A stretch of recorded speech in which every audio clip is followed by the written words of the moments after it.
For the third straight year, these hills collide. Granite Hills, 3 straight CIF titles, a dynasty forged in toughness. The team that's had Mission Hill's number in this matchup. Mission Hills, built on discipline, defined by tradition, and led by a future Nittany Lion at quarterback.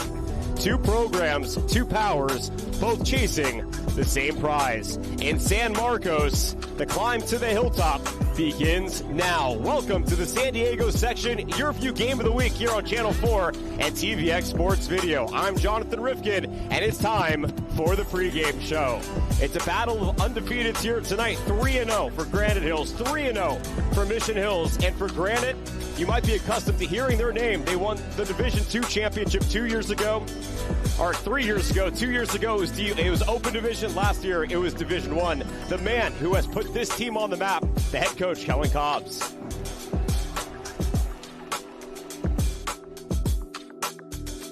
All right, Coach, getting ready here for the game I'm calling the King of the Hills. Had no assistance from the internet at all for that. Close game last year. What are you looking forward to this week? They're a very good program. They win a lot of games. They were in the Open last year. We've gotten some close ones against them over the last couple of years, but expect physical football from them. Very sound on defense. They do a very good job keeping everything in front of them. Offensively, they do a good job of mixing run, pass, under center, gun, a little bit of everything. Some RPO, some old school just tight end, fullback, run game stuff with some boot. So got to be ready for everything with them. And we'll let you hype this up like it's a fight promo, because I would argue these might be the 2 best quarterbacks in San Diego going head-to-head. So what's it like having to prepare for such a tough task offensively for them? Yeah, they just got to be ready and kind of pick up on some of their tendencies and things like that, put our kids in a good spot. Just show different coverages to him. He's very, good at reading pre-snap. You can tell, changing some safety looks, getting some different, throwing some different stuff at him. We've had some success the last couple years, but, I know they're going to make adjustments, and they're a good staff. So, and he's a really good player. But, I think we got a pretty good quarterback too. So I'm excited for the battle with those guys. So this is week 4 coming up. What have you learned, do you think, the first 3 weeks of the season? I know that's sort of when all the pieces start to fit together. So what does it look like the first 3 weeks? Yeah, it's been interesting. We've had some running backs kind of go down early in camp. Had to rely a little bit more on the passing game than we have in the past. And Zach did a really good job the last couple of weeks. But then this last week out at Perry, out in the heat, our defense really led us against another really good quarterback. I think he's been offered by U of A and SDSU and a few other good programs. So, luckily we've seen some good quarterbacks already this year. But our defense really led us last week, and that's Granite Hills football, right? Like we've always in the past been solid on defense, solid at running the football. So we were able to get back to that a little bit last week, be a little bit more balanced than we were the first couple of weeks. But we'll see what Mission Hills gives us. We'll try and take advantage of whatever they're trying to stop. While Granite Hills has built a culture on nose-to-the-grindstone offensive and defensive mentality, Mission Hills has built its own culture under head coach Chris Hauser. All 23 years of the existence of this school, that man, Coach Hauser, he's been at the helm. Here's Coach Hauser catching up with our own Tommy Morris. All right, Coach, so big rematch from last year. How much is this game sort of not just a rematch, but also a barometer of where you guys like to be as far as Open Division? Well, it's our 3rd year in a row that we've played them. We love the challenge. They are kind of the measuring stick, or one of the teams that's measuring stick in San Diego right now. Obviously 3 CIF championships in a row. It's just fun football. It's, when you got game 4 and you feel like it's a playoff game already, that's pretty cool for the kids. That's what you want to be in. You want to be in great games like that. And, it's game 4. We're going to learn a lot about our football team. And, yeah, we're going to play our tails off and work hard to get that victory. But it's a great test for us to see where we're at against one of the powers in the county. Without giving too much away, what are you sort of expecting to see out of them coming Friday? Well, offensively, it goes through their quarterback. This is his 3rd year starting for him now. He's only a junior. You can see that he has great command in the offense now. He's been in it, for the previous 2 years, and he's won. He's a bigger, stronger kid now. He's hard to bring to the ground. He extends plays well. They're running him more now. So whenever you have a mobile quarterback, that challenges you a lot on defense, because now you have to account for him as well. And they're one of the best RPO teams around. They got big play potential. Honestly, it's really going to come down with the offense and defensive lines for both teams. They're very physical. They've got some some dudes that play angry. I love that, and hopefully we can match it. I think I'll get one guarantee out of you, because I heard all 4 of them say this. You guys are going to play fast, physical, and fun. Is that right? They're spot on. All right, thank you, Coach. Thank you. Good luck. Thank you so much. Last year, sophomore quarterback Zach Benitez exploded onto the scene for Granite Hills, leading them to a Division I championship. This year as a junior, he's poised for another big year, and he too chatted with our own Tommy Morris. All right, Zach, big game coming up for you guys. Rematch from last year. What's it going to take to beat them again this year? Just doing what we did last year. We just played our game. We know our Granite Hills football, just how we did week 1, week 2, and week 3. It was a little bit of a messy game, but we came out with the dub. So we're just gonna be, playing our game, same thing like we did last year. Just come out with the win. And you're in a rare position because you're a junior, but we've seen you already for 2 years now. This is your 3rd year as a starter. So what have you learned so far? That's more experience than most juniors have. What have you learned so far through those first couple seasons now into your 3rd year? I would say I've learned to gain more leadership, definitely. I know my freshman and sophomore year I was a little more laid back, but this year I'm definitely taking more leadership and having my guys be more accountable for their mistakes and all of that. And just being there to pump them up, especially at the end of the game when we have a good game, especially with my O-line. I'm always pumping them up, and I have a group chat with all of them. I made the group chat, text them, making sure that they're ready for the game as well. So I think I learned a lot about to take leadership and take role in my position. What is something that you've seen you guys improve on since you've been on the team for freshman, sophomore, and junior year? What's been the biggest improvement from last year? I think starting off a lot stronger. These past 3 games, we started off right off the bat, ready to go. And then I think we struggled with that. Mainly my sophomore year, we started off slow, and then we picked it up in the second half. So I think we just picked it up on starting off faster, definitely. That's awesome. And again, I know every athlete has a big support system behind them, so I'm going to give you a chance right now to shout them out and thank them. Who are those people you want to thank right into the camera? Shout out to my O-line, my receivers, running backs, my defense, my coaches, God, my mom, my dad, everybody that's been a part of the process, and everybody that's been supporting me. I thought family was going to get this out there, but you got it. You would have been in trouble if you went home and you didn't. All right, thank you so much, and good luck this week. Yep. Well, while Zach Benitez has a lot of people to thank, so does his counterpart on the Mission Hills side of things, Troy Hune, tabbed as the best quarterback this season coming into the year. He's committed to the Nittany Lions, where he's going to play for James Franklin and Penn State, a journey he's excited for, but he knows that there's more work to be done in the Grizzlies maroon and gold. All right, Troy, big rematch from last year. Last year was week 1, now it's week 3. So how excited are you guys to get another chance at these dudes? Yeah, so I'm really excited. Obviously, the last 2 games didn't go our way, but this team, we've all seen what they've done last year, so I'm really excited to get after it and just have a lot of fun out there. And they're not really right next door like some of your other rivals would be throughout the season, but it's kind of become a rivalry a little bit of itself. How have these games sort of become maybe a rivalry game? Yes, sir. Well, I think they're a big-time football team. The past 2 years, they've done some great things in San Diego County, so I think us going against them is going to be a lot of fun.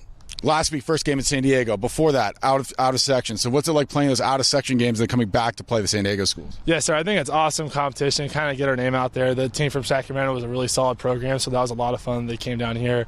The road trip up to Lancaster was long, but that was also a really fun game. So I'm excited to get back at it here in San Diego, so it's going to be a lot of fun. Anyone you want to shout out before we let you go, family members, friends that have helped you along this journey and eventually will be seeing you off to go to college? Yes, sir. Definitely my entire family, my parents, my siblings, my sisters, and all that. So huge, tremendous shout out to them, all the coaches on this coaching staff. So it means a lot that all of them are supporting me.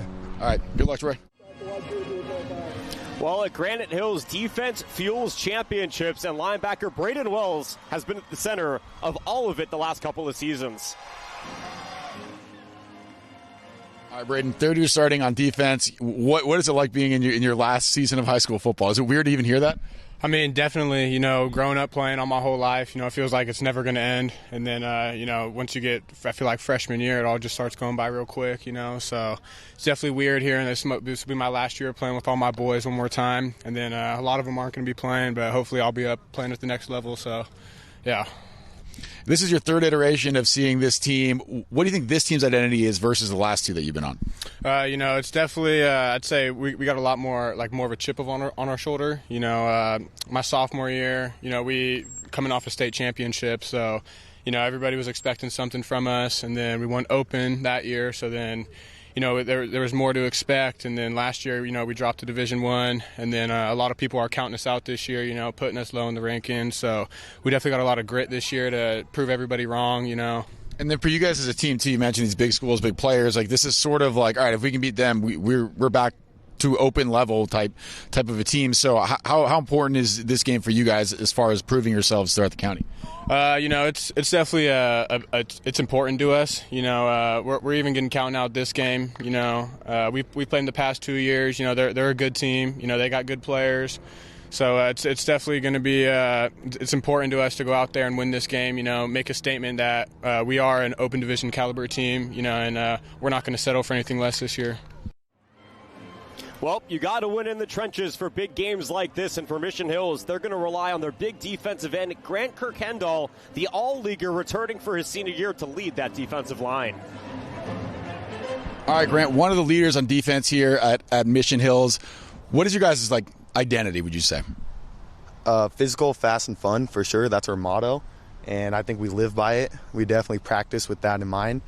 Just the intensity we have at practice, I can definitely see it, and I just love being a part of it, Great offense here, too. You guys are going to go up against them every single day. So what's it like going against those dudes every day in practice? I think it's a great thing. It kind of gets me used to the competition that I go against, and they're great to teach us, and then we do our best to teach them. So we just help each other out. And for those who don't know you yet, because you said last year sophomore, now you're junior, so now you're trying to make a little more of a name for yourself. Like, what can we expect out of you as a player? Like, what type of player do you describe yourself as? I definitely like to get at it and work hard. I like to be physical, and I just do my best, and same with my teammates. So we get some victories, All right, so last thing here, I'm going to let you do the same thing that everyone else gets to do. Shout out anyone that you like to give some credit to, some special thanks to before we let you go. Definitely Drew and Xavier. Those are my dogs, and between us at each level, we definitely make a good defense. No family members? Well, and definitely my mom and my grandma. They show up to every game. They have always supported me, and they get me to and from practice, when I need and whatnot. So I saved you from getting in trouble, because if you didn't say mom, that would have been tough. Hey, good luck tonight. Thank you. All right. Well, from one great disruptor on the Mission Hill side to another one on the Granite Hill side, Hunter Hamilton is the trench man for the Eagles tonight. He'll be matched up on the other side with some of the big bodies, tasked with trying to get after Troy Hune. Here's Hamilton catching up with our own Tommy Morris. All right, Hunter, we're about to see you play football, but I've heard that that's maybe your second best sport. Is that true?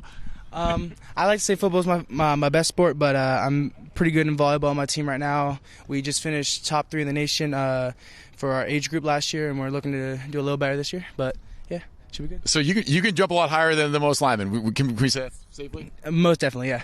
What about volleyball has helped you on the football field?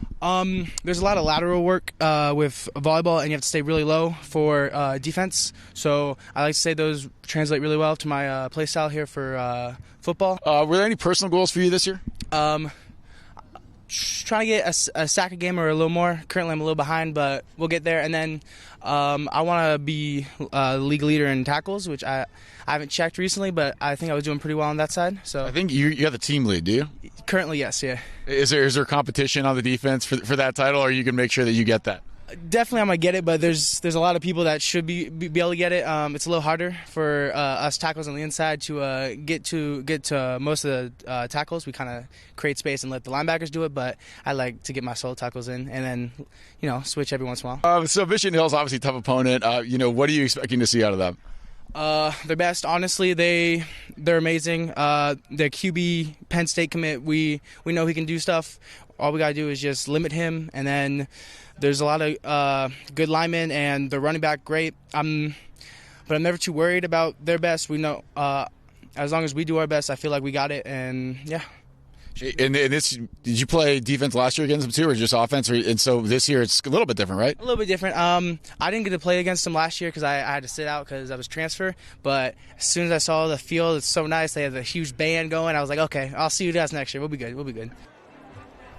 Well, the transfer portal in high school can be a bit hit or miss, but boy, was a splash made for Granite Hills in the transfer, or rather for Mission Hills, in the transfer from Escondido, Josh Gonzalez, who exploded onto the scene last week with a bunch of touchdowns against Oceanside.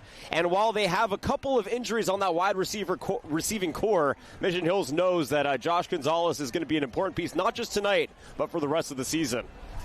Josh, 6 touchdowns so far this year. You've been off to a pretty hot start. How's it been so far? It's been great, man. Love this team. Love the culture, the staff. Everything's been great. And coming over here, some competition in the receiver room. Your leader in clubhouse was 6. So do you guys kind of get on each other every week trying to figure out who's going to be the leader in touchdowns when the season's over? No, it's all pretty much a team game. We always try to help each other out, whether that's blocking for a big touchdown or congratulating someone. Everybody just picking everybody up and, staying team-oriented. So you've got 6 of them so far this year. Favorite one? Do you have a favorite one yet? Favorite one, I'll probably say first touchdown against Oceanside on a big post Troy threw me.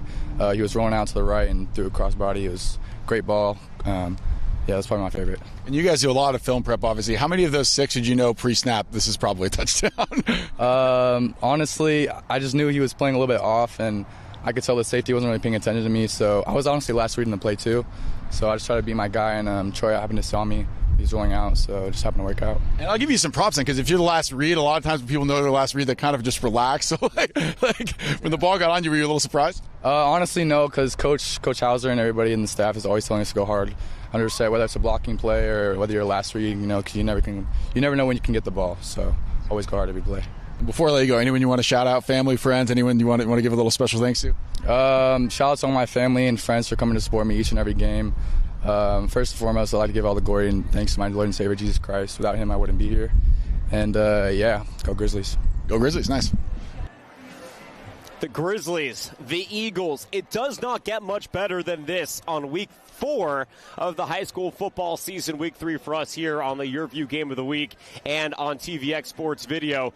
These two teams have matched up to open up the season each of the last 2 years. Last year was on this turf, and Granite Hills had no problem with Mission Hills, and then Mission Hills handled the rest of their season. Granite had a very bad loss, 51-6 to Cathedral. That ultimately was the changer and the decider in the playoff seeding. So Granite Hills got slotted into the Division 1 bracket. Mission Hills got slotted into the open division, and then they lost to Lincoln in a controversial game-ending fumble that allowed the Hornets to go on to the championship and eventually win it. On the other side, Granite Hills, they got the bye in Division 1, and then they dispelled some pretty tough opponents, including Torrey Pines, en route to their Division 1 championship.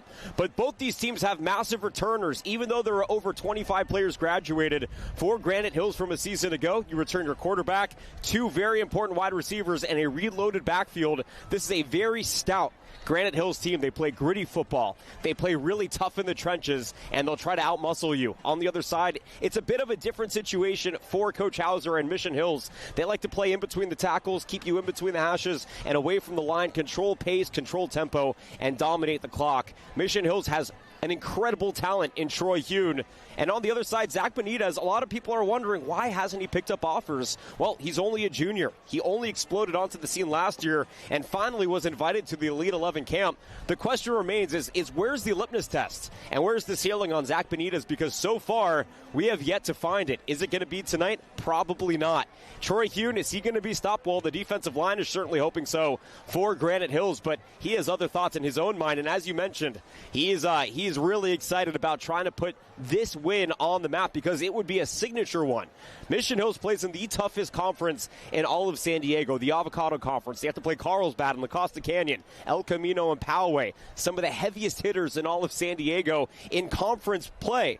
So a win here tonight for Mission Hills, I think, really does a lot if you end up dropping a game later when conference play comes. For Granite Hills, it's the opposite. When they play in Grossmont, no offense to their opponents, great school, Steel Canyon and Grossmont High School, just to name a few, but it has been Granite Hills Conference for the last 4 seasons. Mount Miguel has touched the tip of the iceberg, but they have not been able to overcome the Eagles quite yet, and the Eagles know that the championship runs through them, whether it's Division 1 or the Open Division, and they want to prove that again here in a September evening from Mission Hills High School. That's going to do it for us here on the field. When we return up in the booth, it'll be your countdown to kickoff. I'll be joined by Justin Rosette. This is the San Diego section YurView Game of the Week, presented by TVX Video on YouTube and Channel 4. Back in a moment here at Mission Hills.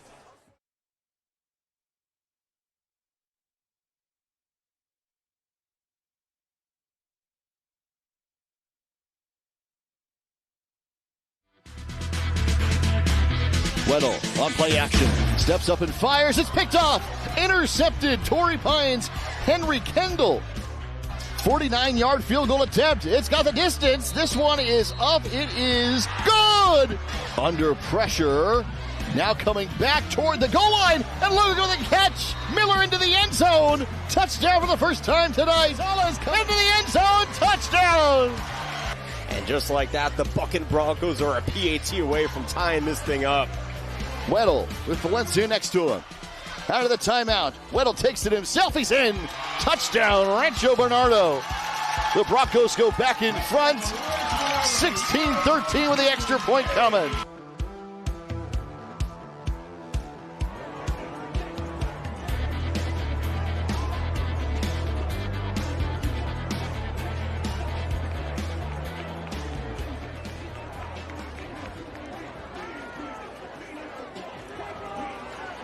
Sports video. TVX has been covering sports in San Diego and around the Southwest for nearly 20 years, and they are committed to bringing you the best in live, local, and emerging sports. Visit tvxvideo.com or check them out on YouTube, Instagram, and X at TVX Sports Video.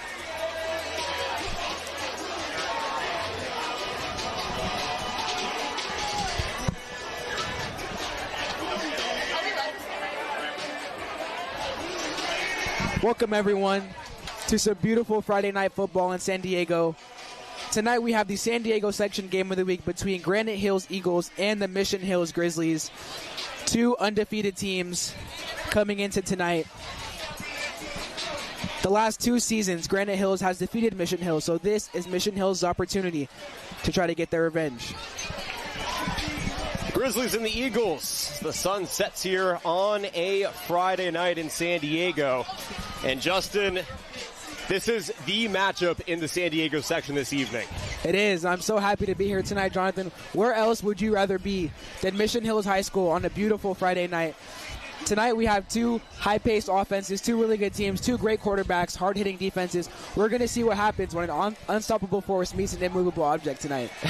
Well, you talk about, let's start with the quarterbacks. You have two different styles in quarterbacks. Justin Rosette, Jonathan Rifkin, delighted to be with you here on a Friday night on YurView Channel 4 and on TVX Sports on YouTube.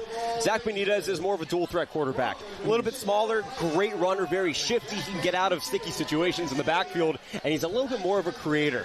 Troy Hune, prototypical pro-style quarterback, great at the three-step drop, quick release of the hands. Which style do you see dominating here tonight?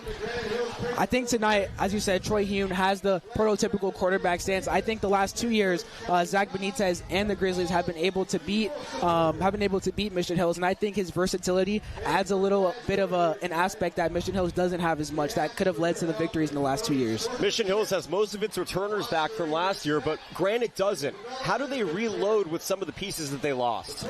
Yeah, I think they have had some additions. They had some transfers come in, and overall, I think it starts with the coaching. They have a culture established. They have a good culture. All the new players coming in is going to be kind of the same thing as last year. They have a good culture. They have good chemistry between the teammates. So I think it'll be similar to last year. Even though the win was on this field last year for Granite Hills, you got to think that this feels even more dangerous because there's no give-ins. Last year, Granite Hills won in the regular season, but it was Mission Hills who got the nod for the Open Division spot. So even though Granite Hills won, that loss to Cathedral ended up being the end-all be-all because Mission Hills went on to win conference, which is very impressive in that conference, and that was enough to earn them the fourth and final Open Division opportunity. So if you're Granite Hills, you know that a win may not necessarily be enough to get into the Open Division if you even win out or drop one other game here in the regular season.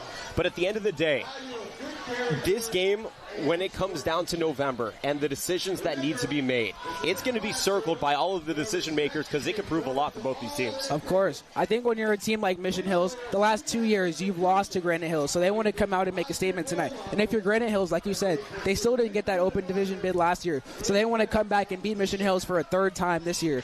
And how big of a statement would that be, beating Mission Hills 3 years in a row? Well, it's interesting, right, because both these quarterbacks were on their respective teams. On one side, there's always this conversation about would you rather be the last team in Open Division or the top team in Division 1. Last year, Granite Hills, they were the top team in Division 1, and they proved it by winning the Division 1 championship. Mission Hills, they actually took Lincoln down to the wire in a game they felt like they should have won and lost on a heartbreaking, controversial fumble call. Which position would you rather be in? Would you rather be the 4th team in the final of 4 spots in the Open Division, or would you rather be the top team in Division 1 with maybe an easier slate to the championship? I think between these two teams, you always want to be in the better and the higher position. You want to be in that 4th Open Division slot. And like you said, Mission Hills was almost able to beat Lincoln. If they're able to get back to that open slot and beat a team like that again this year, that to me would mean more than being in Division 1 and having a slightly easier slate. What do you want to see more of here tonight? Do you want to see the quarterbacks continuing to do what we know that they could do, which is to force the issue, control the pace, and really force the flow of the offense to run through them, live or die? Or would you like to see something else, maybe a defender step up or an entire unit step up in a game like tonight? Because if the defense as a collective can find a way to maybe hold either one of these quarterbacks below their numbers, because you're not going to stop them, but maybe neutralize them just a little bit, to me, you can win this game whether you're Granite Hills or Mission Hills. Yeah, it may be selfish of me, but on behalf of us and all the people watching online, we want to see high octane action. A lot of touchdown passes, high-paced offense going down the field. I think it may come down to the defense having to make a big play on either side, a DB having to step up and make an interception to get the victory for their team. But we want to see some action here tonight. Yeah, spoken like a true generation alpha, wanting to see all offense and no defense here in 2025. But it is interesting, speaking of, Mission Hills has players that play on both sides of the football. Granite doesn't really. Mostly specialized players on offense and on defense for the Eagles. Stamina is huge, and especially in a game like this, when you're playing a physical team like Granite Hills, how does Mission Hills make sure that their players who are playing both sides of the ball maintain their stamina throughout the game? Yeah, I think it's a big advantage for Mission Hills, but also stamina-wise, it can be a bit of a disadvantage. I think how you keep that is, of course, when you're off the field, rehydrating, resting, really, and it depends on like those quick drives. If the defense can get the other team's offense off quickly, the offense will have more time and have more momentum going forward. When you're Troy Hune and you're in this situation, you are the most notable guy on campus. Honestly, within San Diego at this point, I mean, he's probably top 3 most notable players, and he's certainly probably at the top of the list of quarterbacks here in the county. And he has proven that he's able to take all of the pressure and tune it out. But again, tonight, the tempo is turned up just a little bit because there's a little bit extra flavor to a game like this. How does he remain poised in his position at quarterback? I think when you talk about Troy Hune, you talk about someone that had offers from Texas, Ohio State, Auburn, committed to Penn State.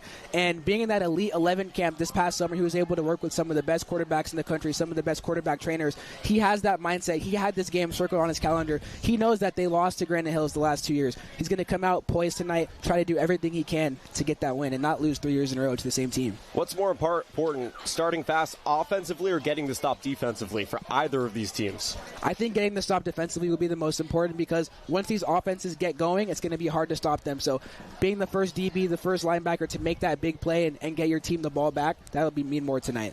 Well, Grizzlies are typically solitary animals, but tonight they're traveling in a pack. Troy Hune leading his Grizzlies out onto the field as we step aside. Check that. We are not going to step aside. We're going to keep it here as they announce the starters for both teams. There's a lot of pressure around the San Diego section, right? Only 4 teams make the Open Division. Some people think that it's not big enough considering just how many high-quality teams there are here in San Diego. To me, I like the exclusivity of it. This is an exclusive club of 4 teams. Yes, in the last 4 or 5 years, it's mostly been a rotation of a Granite Hills and then definitely a Cathedral and Lincoln, and that 4th team has been up for discussion. What's your take? Do you like keeping it tight, or do you think, in the case of both these teams, odds are only one of them can make it? Do you think it should be expanded to give them teams like Granite Hills and Mission Hills and programs in their situation more of an opportunity? Personally, I like the exclusivity of it. it kind of adds to these like rivalry games, because if it expanded to, let's say, 8 teams or maybe even 12 teams like we saw in college football, then these games, they still mean a lot, but it means a little less because both of them can make it into the open division. So in a game like this, both teams are going in thinking, if we don't win tonight, we're not going to make it into those 4 teams. So it adds to that intensity. And honestly, I think we saw in college football, when it was 4 teams, there's always going to be people that are upset. But if you expand it to 12, more teams can get in that maybe don't deserve to be with those top 4. So I think keeping it with those top 4 makes games like these mean all the much more. And it makes Division 1 and Division 2 and Division 3 and Division 4, and by the way, Division 5 and AA even more exciting, because now the field is expanded into including bigger and better teams and upset opportunities too. So definitely. I agree that I think keeping it tight-knit, and then it forces games like this here tonight under the lights on center stage in September. It forces it to be that much more important. If 8 teams made the open division, tonight wouldn't matter as much. But because only 4 teams, and odds are it's maybe one of these teams now in the Avocado League, La Costa Canyon's going to have a heck of a season. They're already off to a strong start. They're going to have something to say about that. So is Carlsbad. El Camino is always in the conversation. Torrey Pines is off to a 3-0 start with a win hopeful here tonight. So it ends up being important for both these teams for 2 different reasons. For Granite Hills, it's because their conference isn't as strong, and for Mission Hills, it's because their conference is so strong, it's almost impossible to survive without a loss. Definitely, and I think, either way, like you said, these games, being here in San Diego on the Grizzly campus, the cheer, the band, everything, it just feels so special, it feels so prestigious, and having that 4-team group makes these nights feel all the much more important. The captains are heading out to midfield here tonight on USA Military Appreciation Night. The red, white, and blues are out from the student section. Military personnel to be honored here, both pregame and at halftime. But right now, it's the respective sides and their captains, led by Troy Hune and by Zach Benitez. And just a junior for Zach Benitez. Let's talk about him for just 1 second. To explode onto the scene as a sophomore after the team is fresh off of an Open Division championship, and to take them to a Division I section championship, and then ultimately they lose to Edison in the SoCal Regional, but it was still a valiant effort and a great game. How do you take a performance like that and elevate it without trying too hard? Because oftentimes, when you naturally experience an incredible high, you try to force it to maintain that high. But how does Zach Benitez continue to elevate without forcing it? I think in seeing the interview that he did with TVX pregame, it's just his demeanor. He's cool, calm, and collected. He never gets too high. He never gets too low. I think his demeanor really, when you make bad, he had a couple of turnovers last week in that game. He was able to bounce back, and they were able to get the win. So I think his demeanor really, coming in as a sophomore and leading that team, is not easy to do with a team like Granite Hills. So I think his demeanor, his confidence, he's a leader. He doesn't seem to be a super loud, outgoing leader, but he's a quiet leader. He gets the job done at the end of the day. That leadership is going to be on display here tonight as we turn our attentions to the national anthem and step aside for just a moment. Refrain from talking and focus on the flag at midfield by the Sheriff's Department Honor Guard as we honor America and the men and women who defend us with the playing of our national anthem by the Mission Hills Cardinal Alliance.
Mission Hills Cardinal Alliance. And a special thank you to the Volunteer Sheriff's Patrol Honor Guard. Gorgeous rendition of our nation's anthem here by one of the top bands in San Diego on USA Night here at the home of the Grizzlies. They bleed Cardinal, they sweat gold, and tonight they're going to look to go 4-0 in 2025. Justin Rosette, Jonathan Rifkin with you. This is the San Diego section high school football game of the week on YurView Channel 4 and TVX Sports Video, brought to you by TVX Sports Video. Justin, the buildup has brought us to this moment, and we are seconds away from Mission Hills and Granite Hills, and you can feel the energy. It is so palpable, ruminating throughout the stadium right now. Absolutely, and we had an excellent JV game that led up to this game as well. And as we see now, the Grizzlies doing their little fight song, and the crowd completely filled, everyone in their red, white, and blue gear. I have never seen somebody so engaged in a junior varsity football game than I saw you watching that 15-14 Granite Hills victory all but about an hour ago.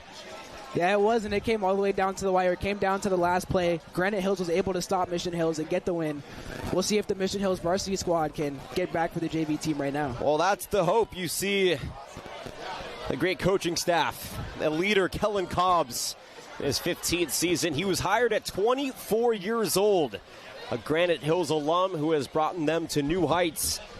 The Eagles have soared high in the last 3 years, but they know that every year presents new challenges, and tonight they'll face the Grizzlies, who want another bite at the apple under that guy, Coach Hauser, in his 23rd season at the helm. He has been here for every step of the way in this program's history. He's one of the best in the business, a high-quality recruiter, and a fantastic developer, and he is going to try and add his quarterback Troy Hune's name into the lore of this fantastic program's history by the end of 2025.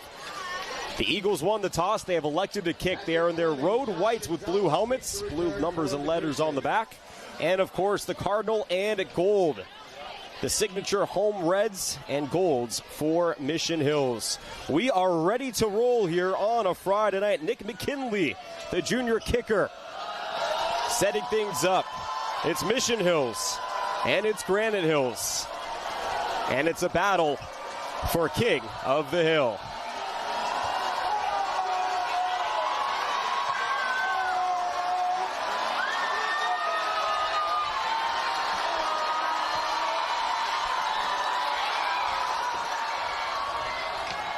McKinley leaving us in anticipation on the edge of our seats.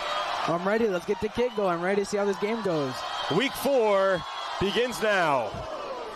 Kick out wide in the end zone. It's taken a dangerous spot, but instead it's going to be called for a touchback. Mission Hills begins at their own 20-yard line. Probably for the best that play was whistled as a touchback for Josh Gonzalez. Josh Gonzalez there, we saw in the pregame a transfer wide receiver from Escondido. We're definitely going to see a lot more of him tonight.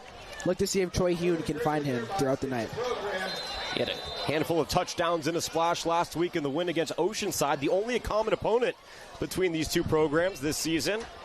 Mission Hills won last week. Granite Hills started their season with a win. And here comes the Penn State commit, hoping to play under James Franklin in that top 5 program in the Big Ten in a little less than a year. He's in the shotgun and has a man on the move. Up the middle, pass is caught, and that is good for a chunk of change. 15 yards here for Quackenbush. And a first move of the sticks here on the first play for Mission Hills. As you can see, Mission Hills starting off the night nicely. Just nice, easy little in route there from Quackenbush. We see Hune here with the composure. Easy throw, easy catch, easy first down there for Mission Hills. Mission Hills doesn't use a ton of tempo in their offense early in these games. Here's a quick handoff right into the pile and maybe goes for a gain of 4 out towards the 40. Extra burst for a gain of 5. And Elijah Schutzer was the one on the stop right there. It's not really a run-heavy offense for Mission Hills. It's not, but something that you'll see throughout the night from both of these teams is the never say die attitude. Always wanting to pick up those extra few yards, always fighting, linemen pushing to get those extra few yards to help the offense. Hune in the shotgun. They use the Swiss Army knife. Patrick Fleming, both a safety and a running back, out to the right. Play action, screen pass, far side. Catch is made by Quakenbush, and after a quick block, he's able to force his way out across the 45. That'll set up a 3rd and short here. We see here, once again, another set play. Hune finding Quakenbush. He had 6 catches for 76 yards against Oceanside, and already being integrated heavily into the offense. We'll see what he can do throughout the night. Yeah, Hune had 4 touchdown passes a week ago, including 240 yards through the air. Also had a handful of rushing touchdowns. 6 total touchdowns last week for Troy Hune. Not a bad night in the office. Not at all. Here he is in the pistol, 3rd and 1. Fleming behind him. Here's the handoff. Fleming bouncing out right, staying on his feet, getting the first down, and swallowed up near the 50, but more than enough to keep the drive alive here for the Grizzlies. Patrick Fleming, a senior, a very shifty back. Was part of a 3-man rotation last year, but the main option in the running back room here this year. And you're going to see here at the end of this play, the defense here poking at that ball, trying to strip it away. We'll look to see who can create that first turnover of the night to give their team momentum. Ariza Schutza did force a fumble in the season opener against Oceanside. It's a 1st and 10. Handoff again, up through that gap, and immediately stopped after a gain of 1 on the play. Patrick Fleming contributing in each of the last 3 plays here for the Grizzlies offense. And a 2nd and 9, maybe 8 upcoming. So clearly, the Grizzlies aren't trying to show anything on offense early. No, they're not. Right now, they're trying to see what they can get. They're trying to see if the run game is going to work, if it's going to be easy throughout the course of this game, and going to start airing it out eventually here. 2nd and 8.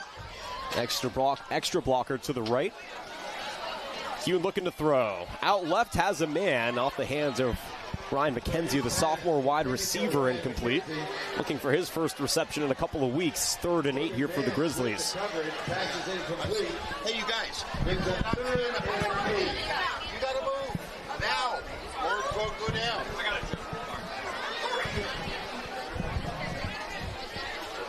So on 3rd and 8, again, we've seen a pretty conservative consortium of plays to open up this drive for Mission Hills, which is fine. You don't want to show too much, but at the 50-yard line, in danger of a drive stalling, I think you're looking for some fireworks here. Hune with 3 rushers, quickly fires. There's a reception on the near side. Ryan McKenzie this time reeling it in for the first down. And actually, maybe he stopped just a couple of yards short, and that will set up a 4th down. And here comes the special teams unit for the Grizzlies. Good defensive stand here for Granite Hills. Yeah, do you see Troy Hune wasn't looking too much downfield, more so just trying to get a completion here. We'll look to see how much their offense can unravel as the night gets going. So the stout Eagles defense, after giving up a pair of first downs, does the job. And at the 50-yard line, Mission Hills drive stalls. Ball will be punted here near the 40. Giving chase to it for Granite Hills is Jesse Wiltie. And Wiltie lets this one bounce. And Granite Hills will begin at their own 16, maybe 17-yard line. So now it's time for the defense for Mission Hills. Offense couldn't get the job done. So you have to prove that they can come back out there on their next drive with some confidence, and the way to do that is try and stop this very good Eagles offense.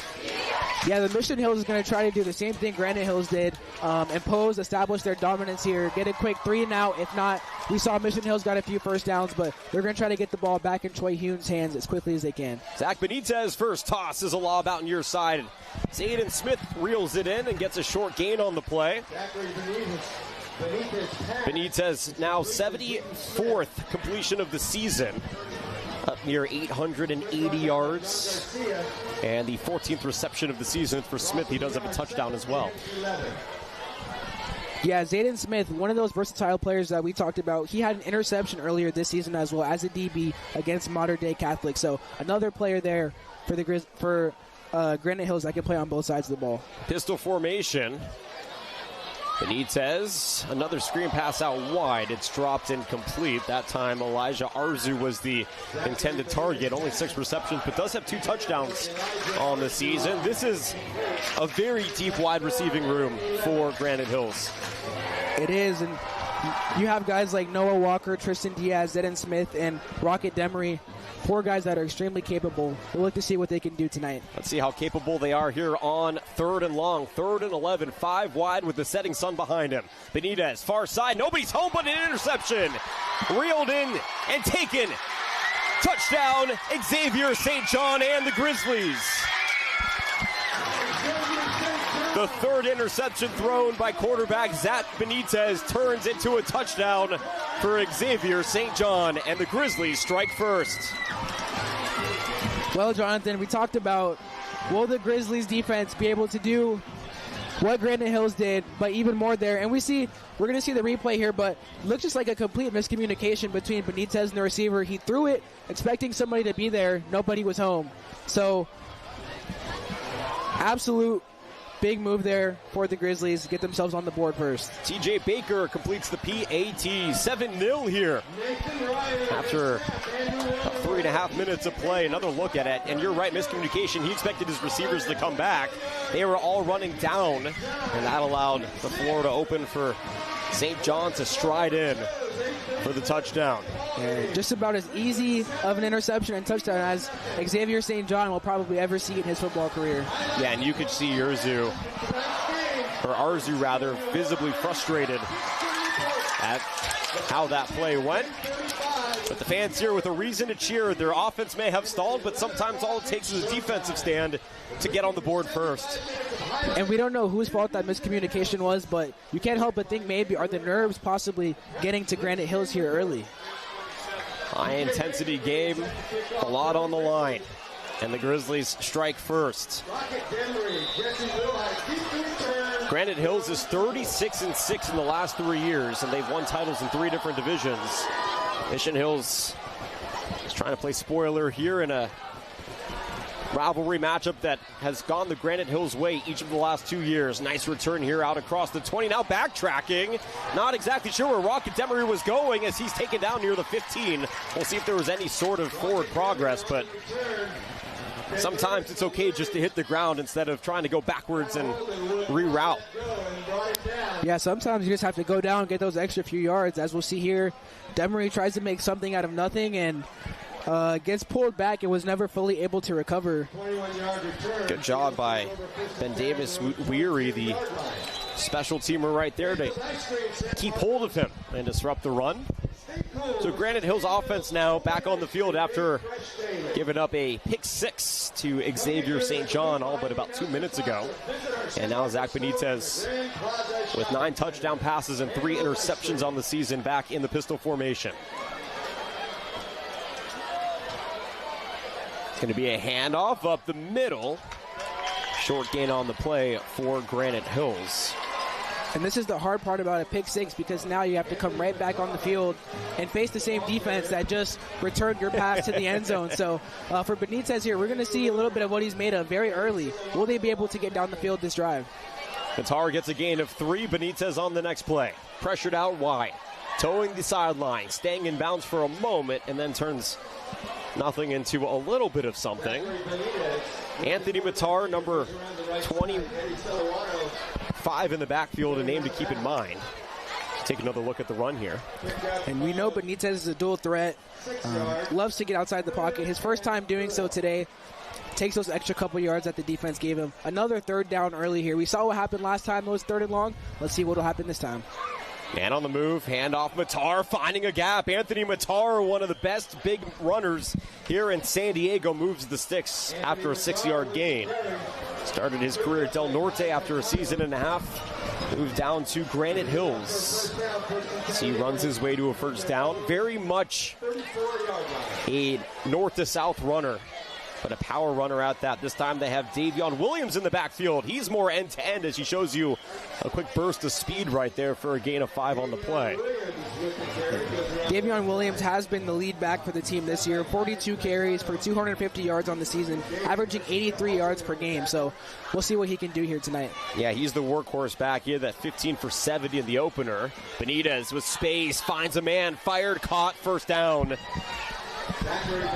And a great job on the find to Noah Walker. Again, another fantastic receiver with his 13th reception of the season. This is going to be the most important thing for Granite Hills right now, is getting into a rhythm. They were not able to establish that their first time out, so getting some easy completions, getting a couple first downs, we'll see where that can take them. Walker had an 83-yard game against Oceanside, rather. This time, muscling forward is Benitez, and he crosses the 50 for a short gain on the play and sets up the second end about 6. But this is a smart offensive flow here for Granite Hills, allowing the quarterback rather to be the one to make the plays. It is, yeah. When you have someone as only a junior that is so versatile, a lot of times you just want to put the ball in Benitez's hands and say, make us a play. Another run right up the gut for Zach Benitez. They're not even trying to fool the defense. They talk about his size, but there's no question about his toughness when he keeps that ball and he gets the first down. Yeah, and by no means is Benitez small. 6'3", 200 pounds. He's big in himself, and so gonna look to use that size tonight, as he already has. Little play action fader. That should be a flag, unless it's deemed uncatchable. Intended target was Tristan Diaz. Xavier St. John was in coverage, also in the area for Mission Hills' Thomas Gideon. What do you think? Uncatchable pass? My thinking was with you. I feel like I was feeling like Diaz could have come back and gotten that there. There was definitely a push there from St. John, but St. John did turn around to make a play on the ball, so maybe he gets the bye there. Matar's in the backfield. 2nd and 10 for Benitez. Nice move here up the middle, and another good chunk of change on the reception for Tristan Diaz. 24th reception of the season. He's up over 220 yards, and the Eagles are marching. What a move there from Diaz. You'll see after the catch, sticks his foot in the ground and gets past Andrew Romer there, able to get the extra couple yards. Diaz had 113 yards in the opener against Oceanside. Play action, man up the middle, incomplete. Diaz was the intended target. Maybe a little too quick on the execution there for Zach Benitez. Yeah, Diaz seeing a lot of action early here, and we'll look to see what Granite Hills can do. If they're going to go QB run, if they're going to go quick hitter, if they're going to just run the ball as they are approaching the red zone. So Benitez steering it to 2nd and 10. He's all alone. Designed quarterback run, looking for the burst of speed through the gap, and immediately greeted at the 20-yard line. Short gain of 3 on the play, 3rd and 7 upcoming, and a great job by Eddie Silwano, the big defensive tackle, to take him down. When you're going up against a quarterback like Benitez, when you're the defense, whenever he runs, you want to make him feel it every time and make him regret and make him not want to run back in there. So great job there by Silwano with the stop, putting a hit on Benitez. Timeout taken on the field here, as they're going to check on Zach Benitez. It looks like he's gripping that left wrist. Oh, that is a sight for sore eyes if you're a fan of the Eagles or just great quarterback play. They do have a really dynamic backup in Brody Vickers, who is a quarterback, a linebacker, and a punter. And right now, the Eagles out their quarterback lists. Looks like Anthony Matar might be taking some direct snaps. And now Mission Hills is going to call a timeout. Yeah, they need some time to prepare, even though Granite Hills is about to go Wildcat there. Coach said, no, we need some time to prepare for that. You're telling me that Mission Hills doesn't spend exuberant amounts of time in practice going over Wildcat formations? I feel like you have to. Well, now you have to after seeing it be pulled out. Now, of course, it's not a designed play here for Granite Hills. They're improvising as they check on Benitez on the sideline. There he is, looking like he's okay. The interesting thing here, if you're Mission Hills, you call the timeout to try and reset, but what you're also doing is giving Granite Hills more time to see if Benitez can shake it off and be okay, and then maybe they don't have to run the Wildcat. Yeah, and I think if you're Mission Hills there, I think more than anything, Coach wanted to be prepared. He didn't want to get caught by any surprises, but wouldn't have been a bad thing there, maybe just to see. It looks like it was Matar going to take the snap. It probably would have been a direct run, but... Oh, if I'm facing Anthony Matar on the other side, I am not trying to take him down. This kid is a beast, let me tell you. And according to his dad, he drinks a gallon of milk every day. 25. Let's see how that milk is put to use on the direct snap. Anthony Matar needs 7. He's going to get 1. And a 4th and 6 is going to upcome here for the Granite Hills offense. Yeah, fortunately for the Mission Hills defense there, they were able to get a stop. We'll look to see if Zach Benitez is going to be okay to come back in this game. For a game of this caliber, you want to have both starting quarterbacks going at it, so we're hoping that he's all right, and he'll be able to come back later in this game.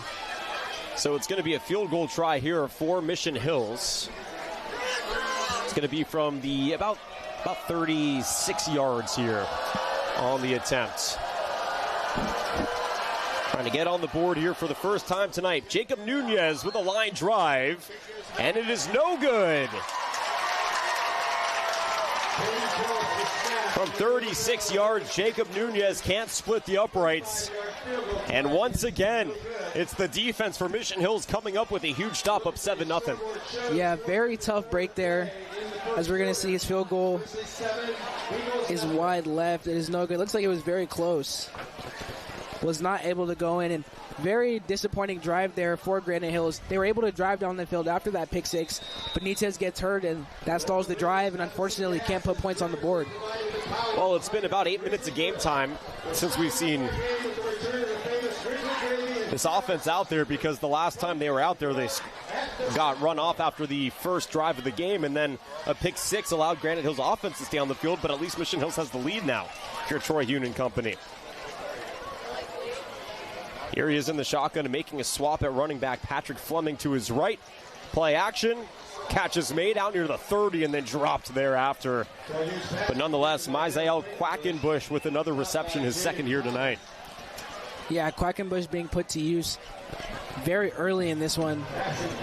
Looking like Hune's favorite target so far of the night. And Jaden Thomas on the takedown. It's a 10-yard gain, though. First and 10 here from the 30.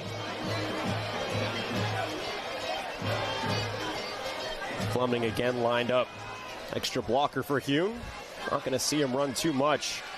Defense looking like they're playing a bit of a match. Ooh, an audible was called, and then Mission Hills will use their second timeout here in the first quarter. Yeah, you got to wonder what happened there. Troy Hune throws up the audible, and right away, coach calls a timeout. So clearly there was a miscommunication between what the quarterback wanted to see and what the coaching staff was looking for. Very uncharacteristic to see 2 first quarter timeouts in a 7-0 game, but you're in it to win it. You don't want to accidentally have a miscommunication and then that changes the nature of the game. As a coach, you want to make sure that everybody's on the same page, even if that means using another timeout. Yeah, and what we're seeing here from Coach Hauser, and as we said, in his 23rd year, he's not taking any chances. You don't want to have happen a miscommunication, as we saw with Granite Hills already. So he saw something he didn't like, he stopped it immediately, but now only one timeout for the next 4:20 in his quarter and then 12 in the next quarter. So we'll see if that comes back to bite them possibly towards the end of the half. One of the top bands here in San Diego, consistently competing for section and state championships. Mission Hills Grizzlies Marching Band came in and announced their presence with authority here tonight. Looking to give their fans another reason to play in front of him, maybe at the end of this drive. Out of the timeout, it's 1st and 10 for Hune. Play action. This is a catch reeled in, and Quackenbush, for the second straight time, gets 15 yards and a first down. Yeah, and right now you're seeing a case of, if it ain't broke, don't fix it. Quackenbush has gotten, what I believe this is his 4th catch of the game. It seems to be a quick slant every single time, and Hune keeps hitting him on the spot, and they're going to keep doing it if Granite Hills doesn't respond. When you have a quick slot who can get off of his block so quickly, and then you have a quarterback with the arm talent and the speed to get rid of the ball like Troy Hune, it's almost unstoppable here at this level. I mean, you need elite level defensive backs. 1st and 10 from the 45. Fleming takes the carry, finds a crease, and he carries the slew of Eagles on his back out near the 50. They're going to mark him down at the 49. It's a gain of 6. But how about Patrick Fleming the third? Really forcing the Eagles to have to gang tackle him to bring him down. Yeah, as we pointed to earlier, we have the never say die attitude here. Fleming gets touched around 3 or 4 yards, continues pushing and gaining those extra yards here. That was Keaton Boyce who was on his back. 330 pounds. That's a lot of weight to carry. That's why you don't skip leg day, kids. Make sure you get those quads nice and strong. I'm guilty. I do skip leg day, but after seeing that tackle right there, makes me want to do leg day more. I skip leg day until Saturday mornings. There's a catch made here on the right side by Josh Gonzalez. The Escondido transfer with his first of the evening. And another gain of 15. So 3 consecutive catches here for the Mission Hills offense.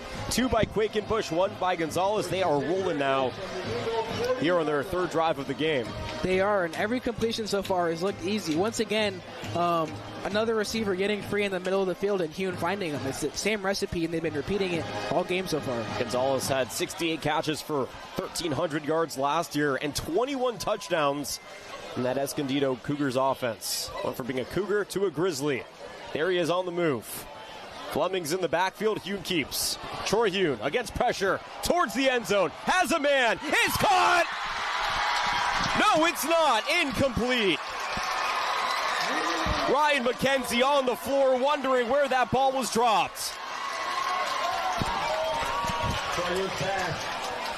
I thought for sure he had that catch. Let's see where he may have bobbled it. What a throw. A dime dropper.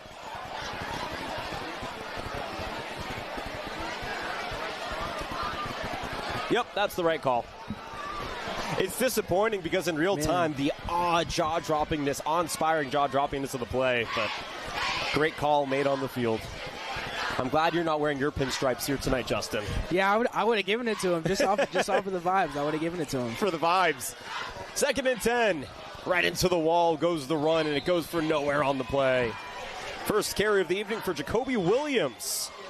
Swiss Army knife. And his versatility that really keeps the defense guessing when he can get consistent touches. And I think that shot there that we saw to McKenzie was a setup. As we saw, the Grizzlies have been throwing a lot of, as we see the replay here from Williams, the Grizzlies were throwing a lot of short routes. And so that was the first go route we've really seen Troy Hune throw. They had it, it was right there, and just were not able to capitalize, but it was right at their fingertips. And that was supposed to set up the run, but instead Troy Hune in this offense facing a 3rd and 10. Jacoby Williams in the backfield. Only 2 receivers, but a tight end. Hune stepping up, has a man wide open, caught over the middle. It's his sure-handed tight end for the first down. Not sure what the defense was doing to allow Perrin Blankenship, the big senior tight end, to get his first reception.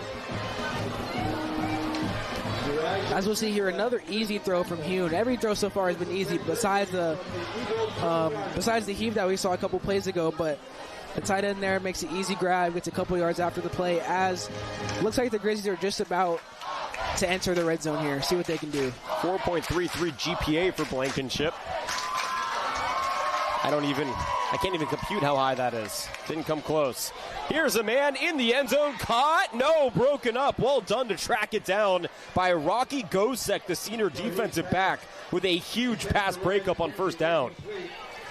Rocky Gosek with the great recovery there. As we're going to look at this replay, it looks like Troy Hune has another sure bet touchdown here, but Gosek is going to come in and break this up. Another big play for him. Last week against Perry, Gosek had a play where he put a brutal hit on one of the Perry receivers, popping the ball out and leading to a touchdown on the other end for his team, so we know what he can do on defense. Forcing a fumble to yourself has to be one of the greatest, most satisfying plays in all of sports. That, a self alley-oop, solo home run to win a game. All great moments. 2nd and 10 for Hune. Play action to Fleming, dumps it down on a screen pass, and it's intercepted. On the defensive end here for the Eagles, Jaden Thomas, as he gets thrown into the bench. But Jaden Thomas picking off Troy Hune in a pivotal moment towards the end of the first quarter. What a play there from Jaden Thomas, absolutely turning the tide of this game. As we're going to see, it looks like trying to throw a screen pass here as Troy Hune's getting rushed. Tries to throw a quick little screen. Thomas just jumps it, gets in front of Gonzalez there, makes an amazing play. And just like that, it looks like the Grizzlies are going to possibly go up 2 scores. But What an amazing play there to get the ball back into Granite Hill's possession. Boy, we need somebody to check on that bench. It's still down and unresponsive. So 1st and 10 from the 43. It's a carry for Anthony Matar, finding a crease in a seam, staying on his feet, throwing maroon jerseys off of him before he's taken down by Delgado. Out across to the 40-yard line. We'll call it the 39, but a strong run from a guy they call Derrick Henry Jr. Yeah, it's certainly looking like it there, setting every single tackle. And I think the most important thing we see here is Granite Hill's quarterback, Zachary Benitez, is back in the game and back leading the charge. And here he is charging forward. The flag is thrown. It's going to come back for holding as Benitez slides. Here the 35. Zachary Benitez on the quarterback keeper. Stopped by Kai Taikano. Yeah, Benitez Penalty marker on and his health. Well, the health of all student athletes should always be utmost. So we get the holding call. Oh, the microphone was working so well during the JV game. I don't know what happened here during the varsity game. Here's another look at the hold. Yeah, and pretty easy to tell. Can't really take down opposition. And that'll likely be the final play here of the first quarter.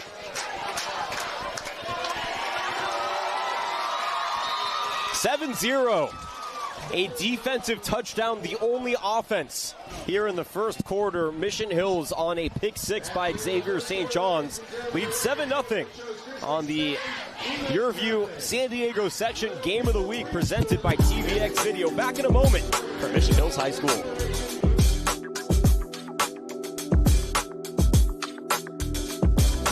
San Diego High School football is going live. Starting Friday, August 29th, the San Diego section will be partnering with TVX Sports Video to broadcast one high school matchup every week for free on YouTube, YurView San Diego, and Cox Cable. Friday, September 19th, Cathedral Catholic travels to face Helix on the San Diego section game of the week. Watch live on YouTube at TVX Sports Video, Cox Channel 4, and YurView, California.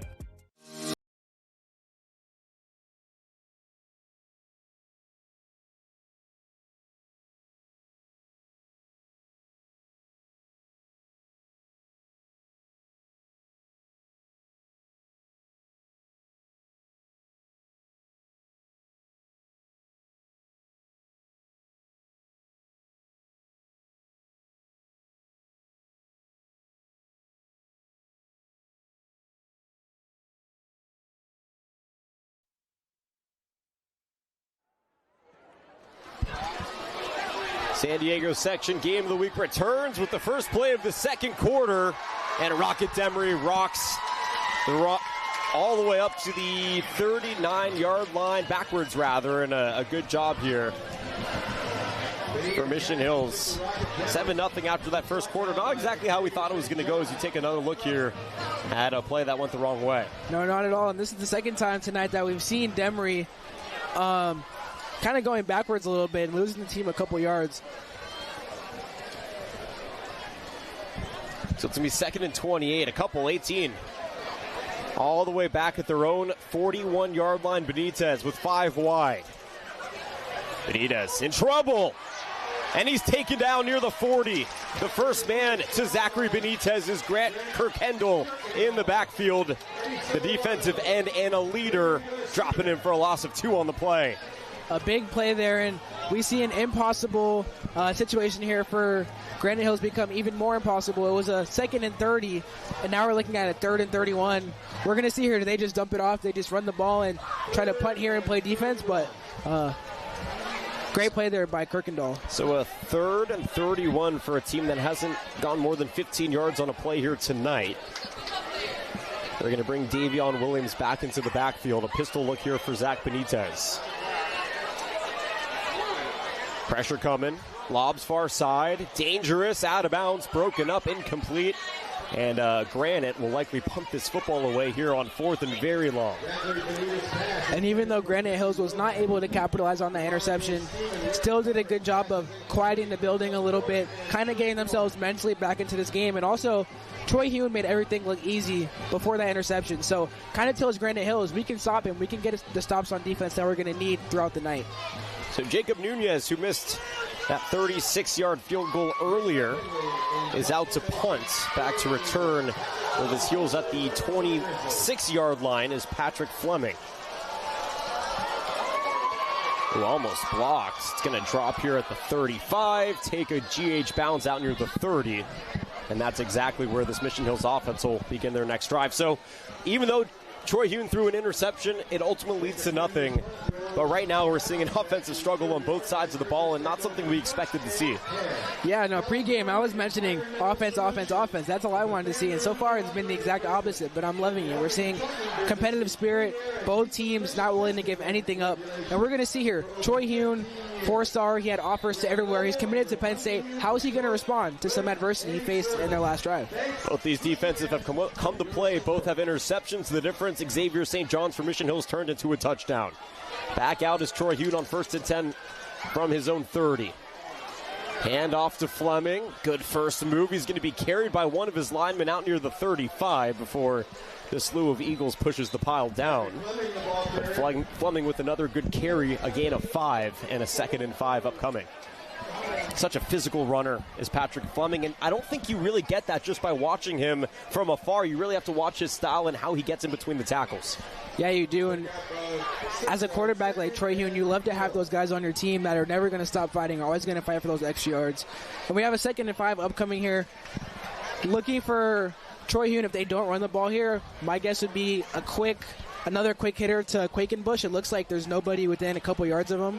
Yeah, some soft coverage out there. Good call there, partner. It's going to be a handoff out to the left. And that's going to be right at the line to gain here for Jacoby Williams.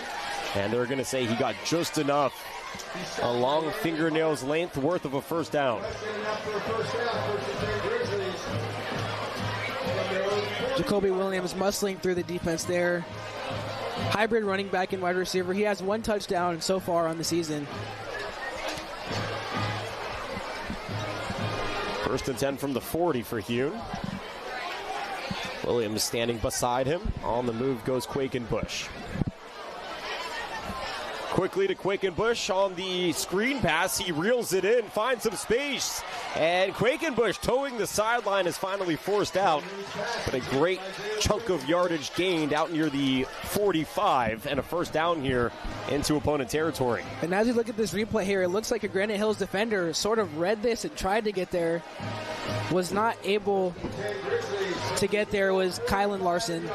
But Quakenbush, another target, I believe his 5th, if not 6th reception of the game, able to make a great play. Well, he's been dubbed as their most reliable chain mover and the leading receiver coming back after Lathan Fry and Brandon Lewis both departed for their collegiate careers. And Quakenbush has come on strong in this game. We're under 8:46 to go here in the first half. 7-0 Mission Hills. We are yet without an offensive touchdown in this game. 1st and 10 from the 45 for Troy Hune. Play action. Whoa, what a grab here out of the slot. My goodness. Josh Gonzalez is 2nd of the evening. Gain of 8 on the play. Yeah, and that pass was just a little bit out of his range, but as you see, able to use those long arms, go up and reach that ball. As you see him reach and grab it, and that's a pass that if that deflects off his hands, possibly could have popped into the air, so that's a great catch by him. Great hands there by the transfer wide receiver. Somebody's got to point me in the direction of the peanut butter he puts on his fingertips, because that was sticky. What a grab. 2nd and 2. Fleming back in his rightful spot behind his quarterback. Gonzalez on the move from the left. Play action, Hune searching. Hune throwing. Downfield towards the end zone and just a tad overthrowing Ryan McKenzie. Trailing him was Jesse Wilhite and also Kalen Larson. 3rd and 2 coming up here for the Grizzlies.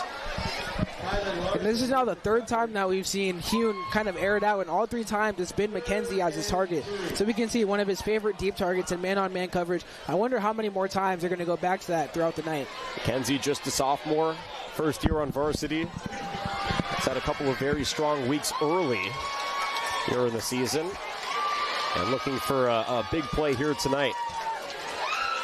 Power formation for the offense. Fleming on the toss, running out left. Defense was ready. Fleming staying on his feet and hustling his way out across the 30. And a great job by Patrick Fleming on the pitch. The stop was made by Hunter Hamilton, that fantastic defensive lineman at 6'5", 285 pounds. Here's a bit of innovation offensively. Yeah, another great run there by Fleming, moving the chains and giving the Grizzlies here a fresh set of downs. 1st and 10 from the 28 here. The second quarter. Williams and Fleming out there. Fake to Williams, handoff to Fleming, slipping through the first would-be tackler. And right into the pile he goes, down at the 23. Gain of 5 on the play. So Mission Hill's playing a bit more meticulous here. I know we saw the shot downfield, but ultimately they're playing conservative, but also very productive football. That's correct, and I think the rest of this drive, we're going to see a lot of those short gains, 5 to 10-yard passes, if not just running. Right now, heading the ball off to Fleming is working every single time. The linemen are using their big frames and pushing these Granite Hills defenders, and it's looking like the run game is working. We'll see if they keep going back to that, but I would be surprised if we see any shots to the end zone right here. Well, they're loading it up again. Williams to the left, Fleming out behind. Defense comes up the middle. Fleming trying to slip through. He only needs 5. He got 2. And a third down is going to be where the Grizzlies are standing here at the 21-yard line.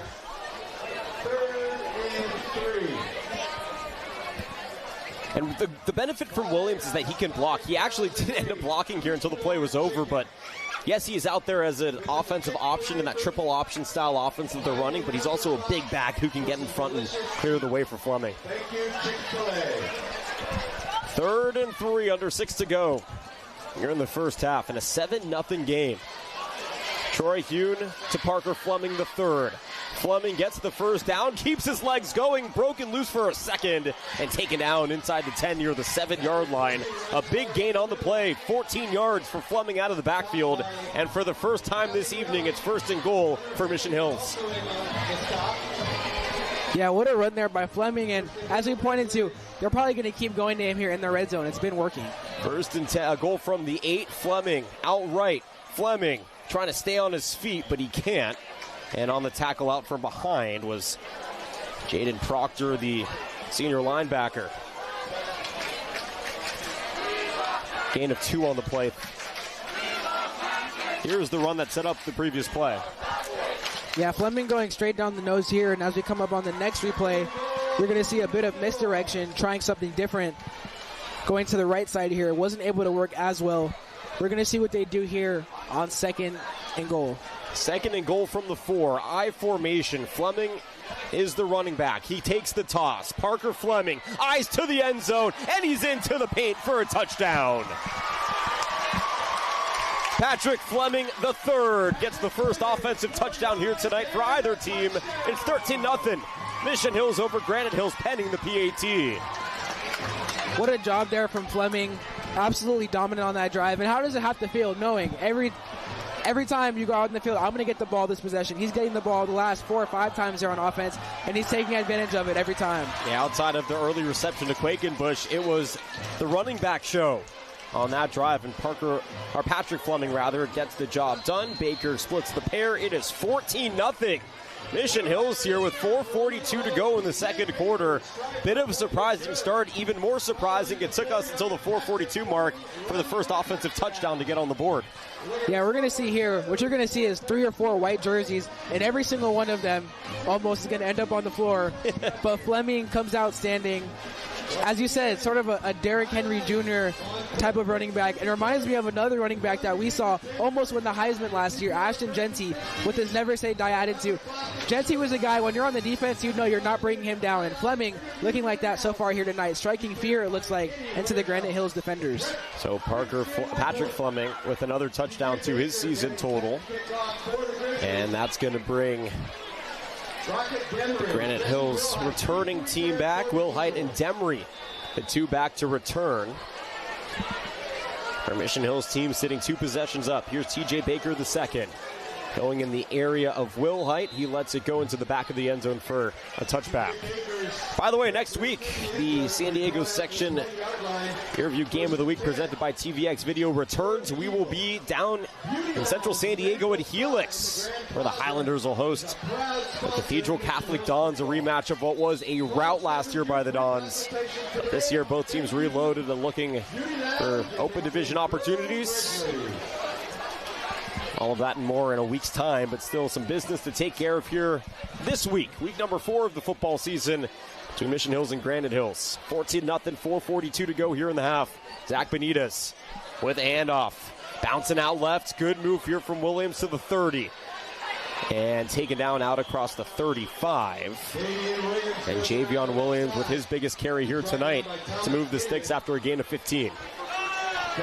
A big gain there to start the drive for Granite Hills. And this is dangerous territory for them because these last 4 minutes, as we see the carry here for the big gain, you want to get on the board, but you also want to be too eager and possibly turn the ball over and allow Mission Hills to score again. Oh, Matar gets greeted by the brick wall as soon as he touches the football. Swallowed up defensively by that Grizzlies defensive line, and Davion Garcia leading the charge. 2nd and 10 coming. Granite Hills does receive that second half kickoff. Something to keep in mind, clock management, get some points, whether it's a touchdown or not. Momentum shifts, and then you receive that second half kickoff to try and either cut the deficit more or even tie things up. Whistles are going to blow, and a false start will ensue here for Granite Hills. Relatively clean game, just the second flag, besides that holding earlier in the first.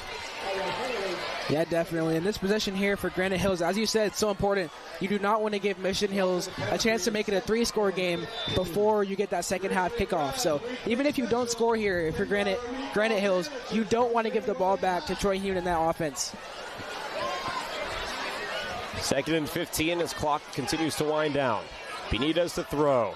Benitez rolling right. He had Matar for a moment. Benitez trying to evade space, and he is flattened in the backfield. Mission Hills surging to the quarterback. A huge loss on the play, and a great job by Garcia and his Grizzlies faithful to force the disruption. And as we're seeing here, Benitez keeping a calm demeanor, as we mentioned pregame, trying to find someone, just cannot find anybody here. Wasn't able to throw it out of bounds.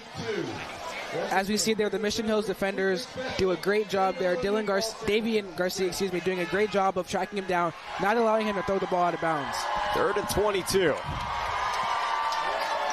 Benitez and Anthony Matar teaming up. And finally, a catch is made here for the first time in this quarter. Noah Walker with his 2nd reception.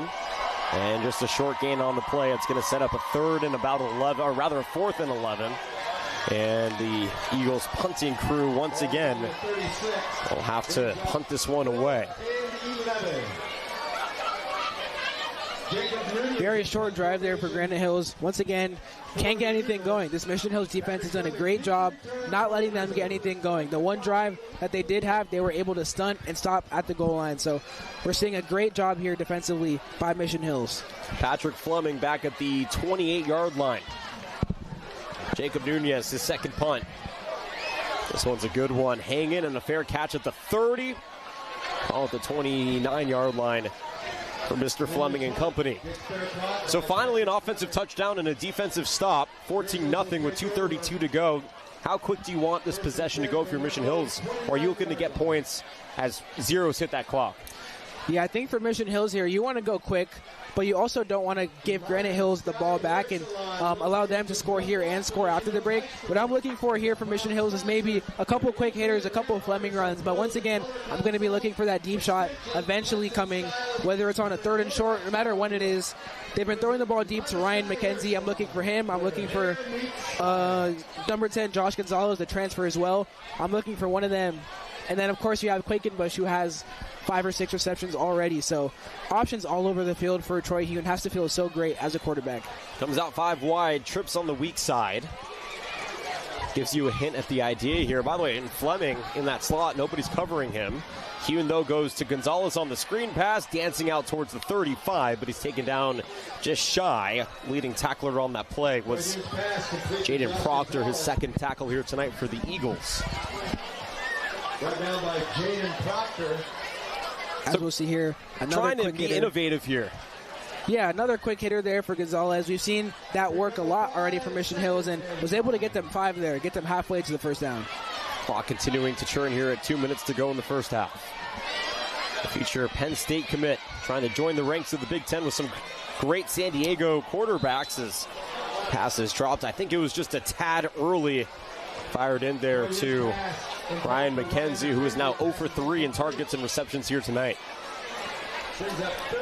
Yeah, that was a sort of a weird play right there because it looks like if McKenzie caught that, there was not many people in front of him. Could have been gone. So a nice design there from Troy Hune and the coach there, Chris Hauser, but just were not able to make it happen. So 3rd and 5, Granite Hills hoping for a stop. $1:54 to go in the first half. Looking for something quick here to either Quakenbush or Gonzalez on the left side of the field. Blankenship's the tight end on the move. Following in his steps is Quakenbush. Hune looking right. Hune running out of time. Screen pass is caught. It's Fleming at the 35, and he goes absolutely nowhere after a gain of 2 on the play.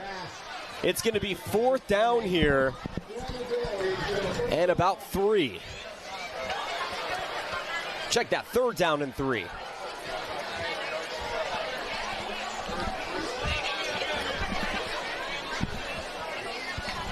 Double check that, it's 4th down and 3. Yeah, it was a great effort there again by Fleming. Just not able to make it happen. But Granite Hills, the defense is bending but is not breaking, getting another opportunity for their offense. And they use their timeout here with $1:45 to stop the clock, try to get the ball back. So defense comes up with the stop, assuming that the Grizzlies punt this football away and you are able to receive it cleanly. What do you want to see in this minute 45 here in the Grizzlies or the Eagles' next drive? I want to see them take some shots. It seems like so far that it's been a lot of conservative offensive plays. They haven't been taking a whole lot of shots downfield. I want to see Benitez break out for a long run, get one of those dynamic receivers an opportunity downfield to make a play. Jesse Wilhite back at the 37.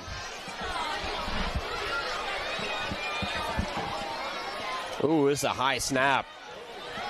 It's also a high punt, fair catch near the 30. And Wilhite reels it in at the 28-yard line. So with 1:38 to go and down by 2 possessions, Granite Hills offense will try and manufacture some points here, swing the momentum towards their side and try to get into this half, erasing that goose egg on the board.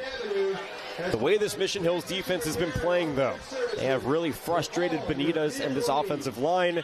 They've stifled the run. They have not given receivers an inch. And it's been a stagnant offense for Granite Hills for all but one drive this evening. And that one drive ended with a missed 36-yard field goal attempt. Pistol for Benitez. Matar's the running back. Zach lobs. Catch is made by Walker. And after 2.5, he's pushed out. 3rd reception for Noah Walker tonight. Granite Hills has not been able to get anything easy going. We've seen Mission Hills, Troy Hune be able to get a lot of easy completions, whether it's to Gonzalez, Quakenbush. Granite Hills has not been able to do that. They haven't really been able to get their offense into a flow, and we've seen that when they get downfield, they've kind of been stunted so far. Empty set here for Benitez. 92 seconds to go in the half. Quick turnaround. The pull of the trigger from the quarterback was early as he takes a hit on the throw. Walker, the intended target. Good coverage by Xavier St. John. 3rd and 7 for Granite Hills. Feels like forever ago when Xavier St. John erupted with that pick 6 to put Mission Hills on the board early in that first quarter. 3rd and 7, Benitez with time. Benitez with the man, it's Walker in coverage. He makes the grab. Was he in bounds? Incomplete is the call. What a throw that was there. We were looking for Granite Hills to take a shot. The shot was taken, and what a grab here. He positions up, gets himself right, and I'm not going to lie, that was a catch. His left foot. They don't have replay in high school, but if VAR was instituted, that would have been overturned. His left foot was most definitely in bounds. Most definitely it was in, and he had possession. 4th and 7 turns into a Granite Hills punt. So Granite Hills now with their 2nd straight punt after Mission Hills punt. 2 teams with stalled offenses the last 3 drives. Fleming the returner, Nunez the punter. Ooh, that one very close to being blocked, but nonetheless it goes straight up and out near the 40. Mission Hills is going to take over in Eagles territory here on this drive with only 1:15 to go. This is a disaster right now for Granite Hills. Yeah, and we're looking back at this catch again here from Benitez to Walker, finally taking the shot. And you're going to see here, he makes the grab. Watch his left foot. His left foot is going to come down 100% inbounds there. Yep. That's inbounds. That's possession. There's a little bit of green. The question is if his right foot touched the out-of-bounds part while his left foot touched inbounds. Yeah, and that's about as close as it can get. Nonetheless, the call on the field was incomplete. But after a first down, it's going to be 1st and 10 from the 40 as we take one more look. Nice angle. Good job, guys. World-class crew here at TVX. Hune rolling out left. In trouble. Quick pass to Fleming. In space to the 40. Runs out near the 38-yard line for Patrick Fleming. Something out of nothing. Just a gain of 2 and 2nd and 8 is what was set up. As you see here from Hune, it's unnatural for him to have to run like this. Yeah, getting out of the pocket doesn't do it often, but it doesn't hurt when you have Fleming there, able to turn nothing into still a gain of a couple yards. Clock stops with 67 seconds to go here in the first half. Hune has taken 3 shots so far tonight. None have been caught. See what he does with this opportunity. Eyes upfield, rolling to the right. Pressure coming. And just throws one into no man's land as he takes a hit. Good pressure there by Granite Hills. And Hunter Hamilton to get to the quarterback and force a 3rd and 8. Yeah, and it's interesting. In that pregame interview, Hunter Hamilton, a Swiss Army knife here for Granite Hills, said, quote, all we got to do is limit him, talking about Troy Hune. It's much easier said than done here, but you know, as he did there, trying to limit him and stopping him from making a play downfield. As far as I can tell, Troy Hune has 0 touchdown passes in this first half, and Mission Hills is winning 14-0. So maybe there's a little bit more to the game plan than limiting Troy Hune, because he's thrown an interception and no touchdown passes. For all intents and purposes, he's been limited, and yet it's a 2-touchdown lead right now for Mission Hills. He has been limited, and it looks like Hamilton and that Granite Hills defense has been able to do what they wanted to do, but the other facets of the game just aren't working for them so far. And a timeout will be taken here with a minute to go here in the first half. It was 7-0 after 1 after the Xavier St. John's pick 6. And then on the Patrick Fleming touchdown run, it pushed the lead 14-0. And it's a bit of a lifeless Granite Hills offense. We've seen one drive that has allowed them into opponent territory. That was largely due to Zach Benitez carrying the ball himself, and then a little bit of Devion Williams and Anthony Matar in the backfield. What more can Granite Hills do to try and manufacture some productive offense, because so far they have been stonewalled? It's tough to say because Granite Hills has tried that last possession, tried taking a shot. That was as close as it can get. Weren't able to get it, but I'm not really sure what it is. I mean, we're seeing them try to take shots downfield. They're trying to get the offense going. The Mission Hills defense is just doing a better job right now, for lack of a better phrase. But I'm looking for some more energy, some more runs from Benitez. Try to get the offense going. I'm not seeing a lot of energy, a lot of pumping up right now from that offense, which is what they're going to need second half. Toss to Fleming. Logan Knight is his blocker. Fleming has nowhere to go. He is swallowed up after a gain of 1 on the play. Another great job getting into the backfield and making the stop is Caden Phillips, the junior linebacker. Yeah, we've seen how dynamic Fleming is tonight, and a great job here by the Granite Hills defense, stopping him, not allowing for them to have a chance to score before the half. So a timeout taken by Granite Hills here to stop the clock with 54 seconds to go. It's a 4th and 7. Mission Hills will likely punt this one away. We've had 4 punts now in 2.5 minutes of game time. You have a 4-star quarterback going to Penn State. You have, between a 3 and a 4-star on the other side with an offer from San Diego State and more offers to come.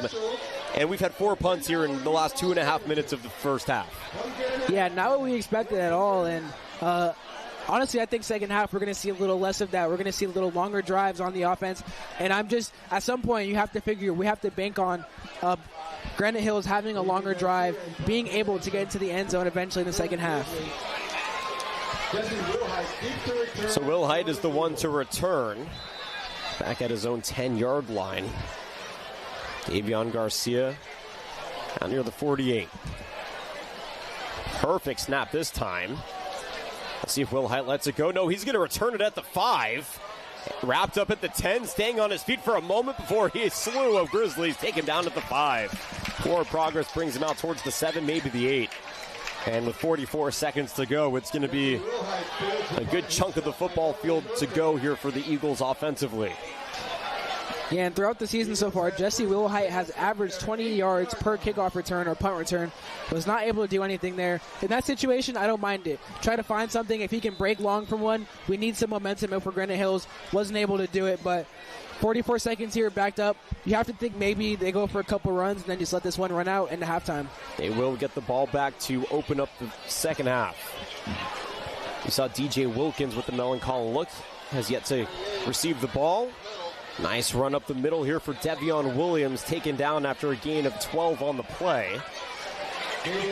And the clock stopped with 38 seconds to go for them to set the ball. They set the ball, and now the clock goes. 1st and 10.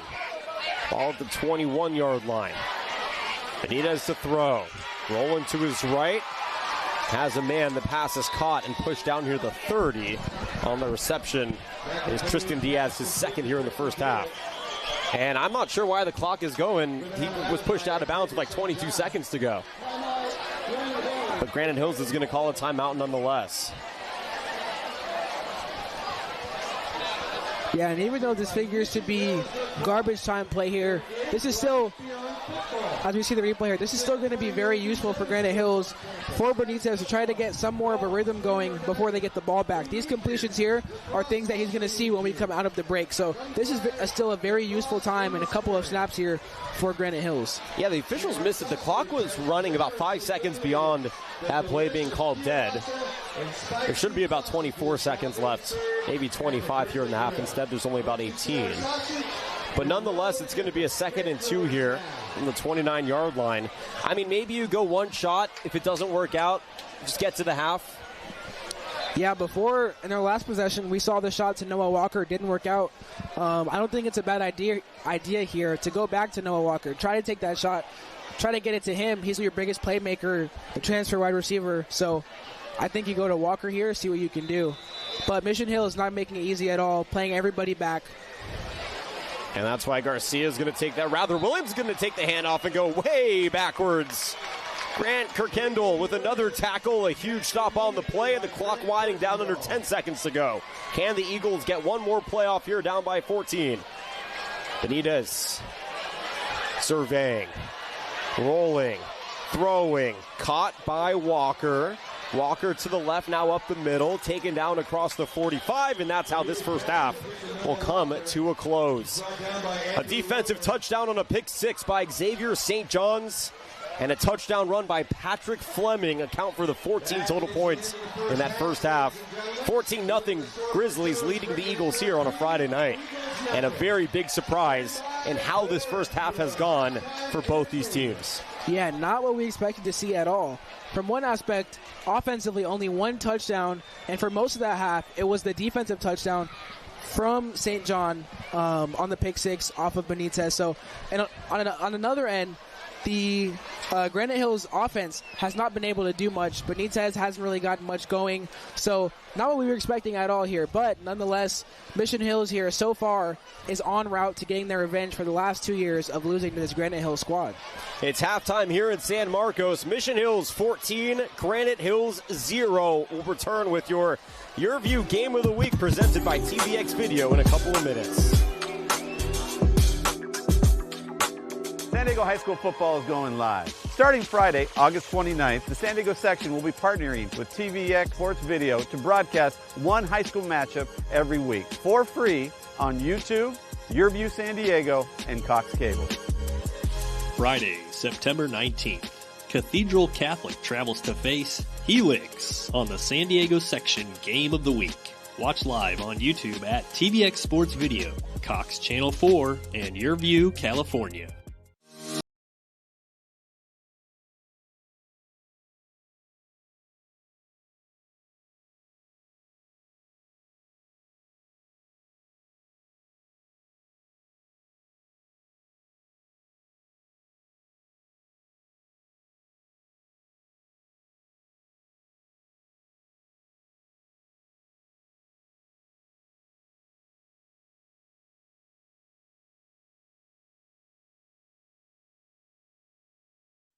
maybe you get on the board. There's the opening kick. Silas Christensen will take it at the 3-yard line. Christensen, the early return for Rancho Bernardo, taken down at the 31. Out of the shotgun, he'll take it himself. Weddle coming to the near side. He's got the first down and more. Weddle across the 40, cuts it back across midfield, spinning his way down to the 47-yard line. Went for it on 4th down and won twice on this drive, and now they've got it 1st and 10 from the Falcon 25-yard line. Weddle on play action, steps up and fires. It's picked off, intercepted. Torrey Pines, Henry Kendall pulls it down for the INT, and wearing that club as well to get the INT. Supposed to make it harder to catch a football. Absolutely. Which, by the way, you'll see him extend with one hand. That's why he had to catch it. Here's a good play action. Offensive line, great hold, secondary hold up front. And then, yeah, you can see, look at that, right, with that right hand. A one-handed interception while wearing a club on your left hand. He uses just the one hand. Miller to throw. He's got plenty of time. Backs up and fires. Passes caught downfield. Kevin Jackson, the tight end, all the way down to the 25-yard line. I don't know, it's heavy air out there, humid air. So it's going to be heavy. 49-yard field goal attempt. It's got the distance. This one is up. It is good from 49 yards. Clark with the boomer. 49-yarder, and now he'll kick things away. Brody Sella taking it at the 1-yard line. Sella for Rancho Bernardo, quickly out across the 20, lost the football. It's coming loose. A battle right before the 30-yard line. Torrey Pines is celebrating like they've got their second turnover of the day. Blake rolling left, under pressure. Now coming back toward the goal line, and Luke with a catch. Miller into the end zone. Touchdown for the first time tonight. I mean, if Blake doesn't decide to stick to quarterback, he should be a shortstop. Because this is the shortstop gliding to his left, off balance, sidearm throw, perfect. I mean, look at this. He's on the move, and he's able to sidearm it right into the pocket for his brother to make the catch. Weddle stepping up, gets rid of it, pass, completed the sideline. Was he inbounds? Yes! It's a completed pass to Hugo Gonzalez. 4th down. Waiting, steps up, throws for Gonzalez, into the end zone, touchdown! Oftentimes, coaches tell you that if you're going to throw the ball. This time, though, Gage thought about throwing the ball and smartly held back and waited. I mean, he was about going right there, and then he said, you know what? I'm going to run through this hole and give you some extra time to stride into the end zone, where Hugo Gonzalez was able to secure it for his second touchdown this season. And just like that, the Bucking Broncos are a PAT away from tying this thing up. And that's Rancho Bernardo getting 2 stops to start the second half. They have converted one into a touchdown. Roca keeping it himself. He'll go for the fake. Roca on the punt all the way around. Did he get it? He's out of bounds. Where are they going to mark him? It is right there for the first down. 2:38 to go in the third quarter. 10 apiece. Miller to throw. Going to the far side. Oh, it's going to be caught. Hauled in by Manu again. Another catch on the drive. 10 apiece. A minute to go in the third quarter. Torrey Pines driving. Blake Miller. Play action, Miller to throw for the end zone. It's incomplete. And he looked down and the ball wasn't in there.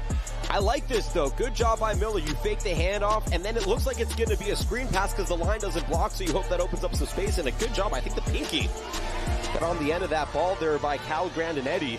So it forces Torrey Pines to attempt the field goal to try and go back up by 3. The kick is on the way, and it is good. Second field of the day. For Clark Dakar. Weddle pressured away to his right. Steps up and throws. It's going to be a first down catch. Trey Durham. Weddle extended that play forever and found a receiver to get the first down. 13-10. Here is Weddle to throw on first down this time. And again, he makes it up, gets it to Marshall. Marshall bowls over a defender. Weddle with Valencia next to him. Out of the timeout, Weddle takes it himself. He's in. Touchdown, Rancho Bernardo. The Broncos go back in front. 16-13 with the extra point coming. The extra point is good. 3rd down and 5 from the 32-yard line. Less than 4 to play in a 4-point game. Miller shotgun with Roca in the backfield. Hands off to him. Roca stopped for a loss. Pushed backward. It's Drew Coates and Lucas Winkler who make the stop. Well, that UC Davis Aggie and a defensive captain coming big. I mean, look at Weddle, by the way, making the hit, bouncing off. He was the first to wrap up. And a couple of Torrey Pines, Rancho Bernardo Broncos joining him, including that great defensive lineman heading to the next level. 3rd down and 8. Weddle rolling away, he'll throw, and it's going to be complete. Down to the 48-yard line. Brody Sella with the catch, and a 1st down for Rancho Bernardo to try and put the game away. I mean, it felt like Torrey Pines, when they were up 10-0, was in complete control of this game. They were playing physical. They were playing quick. They were winning the trench war. They were winning the wide receiver defensive back battle, and somehow Gage Weddle and his cast of wide receivers and a stout defense that played bend but did not break is able to steal a victory here and go 3-0 for the first time in the Eric Weddle era at Rancho Bernardo. That's the final, 17-13. Rancho Bernardo with the win, 17-3.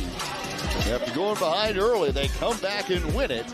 Gage Weddle with a touchdown pass, a touchdown run, and a stop on 3rd down on defense help seal the victory.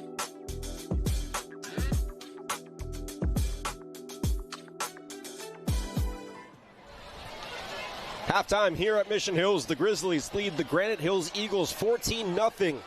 It's one of the top bands in the Preps game here in the nation and in San Diego. It's the Mission Hills Grizzly Marching Band, and they're about to put on a performance for the ages.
The Mission Hills Folklorico Club and the Cardinal Alliance. Put your hands together. Outstanding. Halftime here at Mission Hills, 14-0. The Grizzlies lead as halftime marches on here on a fall evening in North County, San Diego. Well, you might be watching on Channel 4, but you also might be watching on TVX Sports on YouTube. TVX has been covering sports in San Diego and around the Southwest for nearly 20 years, and they're committed to bringing you the best live, local, and emerging sports. Visit tvxvideo.com or check them out on YouTube, Instagram, and X. TVX Sports Video is their @ Earlier this week, our fearless leader, Ted Bendrick, one of the greatest human beings that has literally graced us with his presence, caught up with our own Tommy Morris. We got a very special guest, Ted. Why don't you explain to everybody who you are, what you're doing here, because you're normally behind the camera. This is one of your first times in front. Yeah, super. Thanks, Tommy. Yeah, Ted Bendrick here. And, we've had TVX Video here for the last 20 years. We were out doing a bunch of games. And, we love bringing broadcast productions to the families, to the crowds, to the players themselves. And this year we're really trying to highlight that community spirit. We've been doing this on Cox Cable for the last 2 years. They came to us. We worked with CIF. CIF said, we got to keep this going. We got to keep this going. And the reason you're listening to me right now is because you haven't paid for a commercial yet. We need that help. So. That's right. The commercial could go here. It could be your companies. And again, this is something that is great for the kids, great for CIF, and it's great that you're doing this also. How positive have been the reviews from CIF, from the county, just in general? They've been very good. I mean, our first game, we had over 10,000 viewers watching it, right? Last week's game was a just Rancho Bernardo, Torrey Pines, great game to watch. And basically, when Cox came to me and said, we're not going to be able to put these games on this year, I talked with Todd Kaysen down at CIF, and he goes, we got to do these. We love these games. This is great, acknowledgement to our sports programs. It's extremely good to the teams and the schools, and we got to find a way to do this. And so we're doing it. We're just coming out and doing it. We're trying to raise sponsorship to keep this going. The goal really, Tommy, is that we'd love to grow this through football, into basketball, into spring seasons. We'd love to bring in more sports outside of that, some of the local colleges and things like that. But we want to make it free for everybody to be able to look at it and watch and come back. So support who supports you is what I always say. So if you look down below, there's some contact information. Go ahead and reach out. If you'd like to purchase an ad, any sort of contribution you'd like to make, we would love to talk to you. So come find us. Thank you. Well, Ted has been a highlight of many of my weeks in our production meetings, but the highlight of the first half has been 14 points put on the board here by the Mission Hills Grizzlies. And let's take a look back here at the first 24 minutes of action and just see how we got to where we are, Justin. And, of course, it all started with the pick six by Xavier St. John. Yeah, the offense there of Granite Hills falling asleep, St. John taking advantage, putting Mission Hills on the board early. As you can see, miscommunication there between number 10, Elijah Arzu, and Benitez. And St. John takes advantage, puts Mission Hills on the board first. Yeah, St. John was St. Gone after that pick six. And then Troy Hune had a man deep into the end zone. We thought it was going to be caught, and then upon further review, the ball was bobbled and dropped after Ryan McKenzie tried to haul it in. But you saw the arm on display of the Nittany line right there, a great pass breakup on another intended pass to Ryan McKenzie. And then the pick, the pick here rather by the defensive end, Jaden Thomas, to give Granite Hills back to football. Yeah, and that was the best we've seen from Granite Hills so far. They were not able to capitalize off of that. And then this was a screen pass by Quakenbush, the third of four receptions for him in that first half. And then it was just a bunch of small plays, like a great reception by Josh Gonzalez that eventually let Parker Fleming put the team on his back on this drive and set himself up for a great opportunity. Yeah, we're going to see Fleming here take the ball into the end zone. A great first half from him. And Troy Hune doesn't have any touchdown passes yet, but still finds himself and his team up 14-0. Have to feel great if you're Troy Hune here. Well, it's about next man up mentality, and St. John and Quackenbush and Fleming all putting their teams on their team on their backs with their quarterback being neutralized. And speaking of neutralized, Zach Benitez really struggled in that first half. His completions were all short gains, and that defensive line giving him fits. This we thought was a catch, but it was called incomplete on the field after Noah Walker reeled it in. Yeah, and we saw Benitez get hurt early. The only time they made it into the red zone, and they had to go Wildcat formation because he was injured. You have to think maybe that's still bothering him a little bit, and that's why we haven't been able to see his dynamic nature so far. But we'll see if we're able to see that in the second half. It was a very different first half than what we were accustomed to in the last two matchups between these two teams. It was a lot more offense in the first 24 minutes.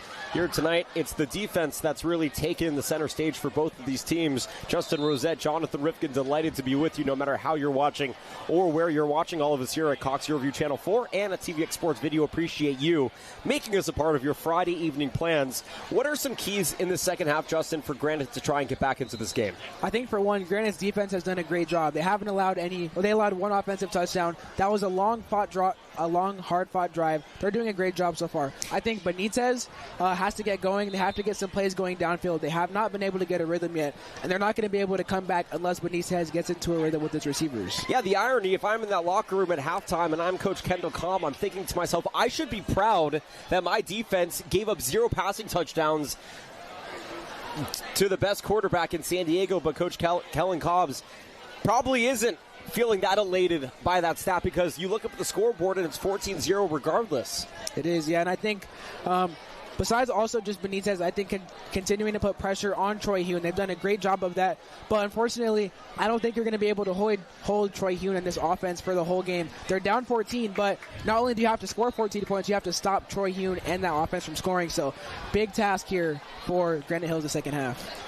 It has definitely been a battle of the hills here in the first 24 minutes, but only one king can be crowned king of the hill in the second half, and Justin and I have you for that one here in just a couple of moments. If you're Mission Hills, how do you maintain your poise here up 14-0 and not give up Granite Hills' opportunities to come back?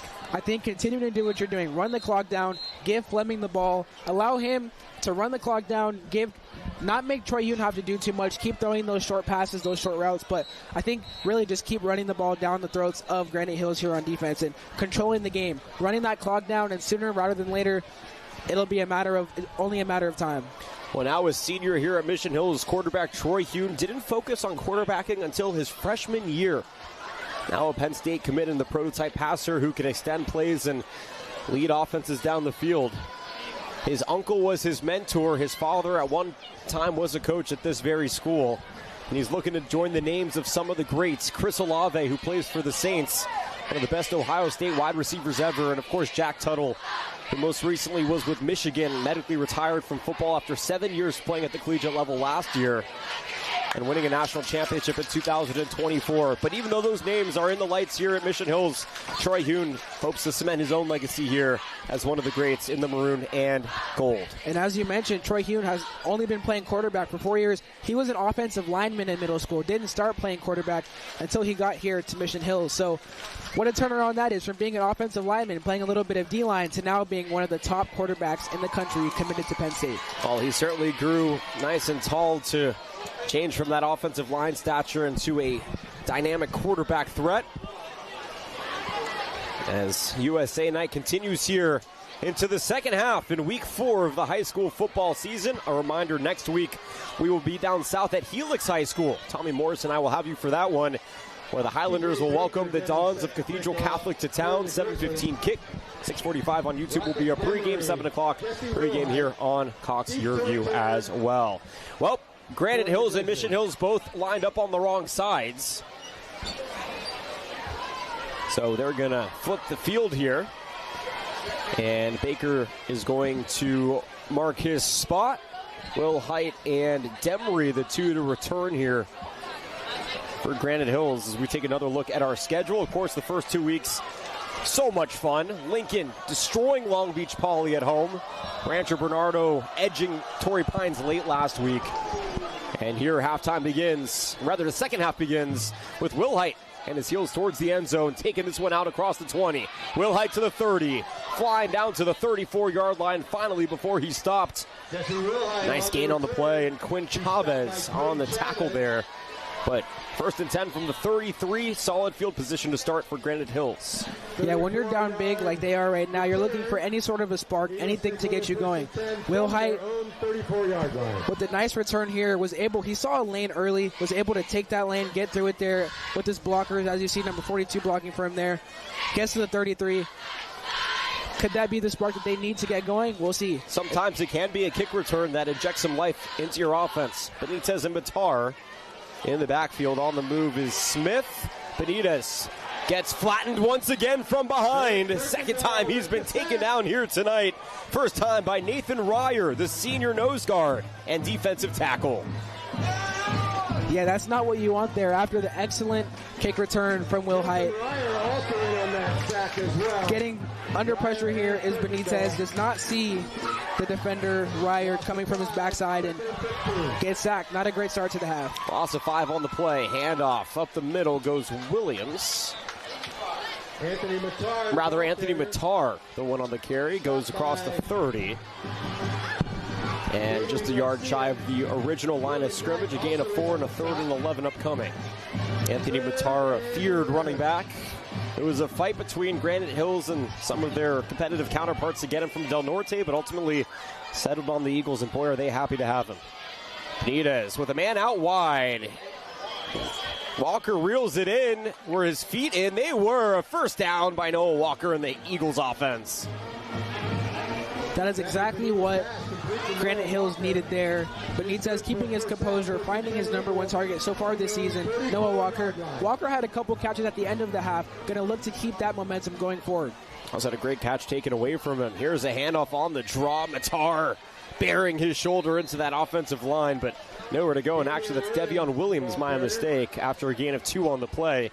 It's really a 2-man backfield for this Granite Hills team, even though they got Rocket Demery, who plays a little bit of wide receiver as well as Swiss Army knife running back from Eastlake. 2nd and 8. Williams again in space, tripped up near the 50. Good job on the takedown by Andrew Romer, the linebacker here. Had 2 interceptions a week ago against Oceanside for Mission Hills.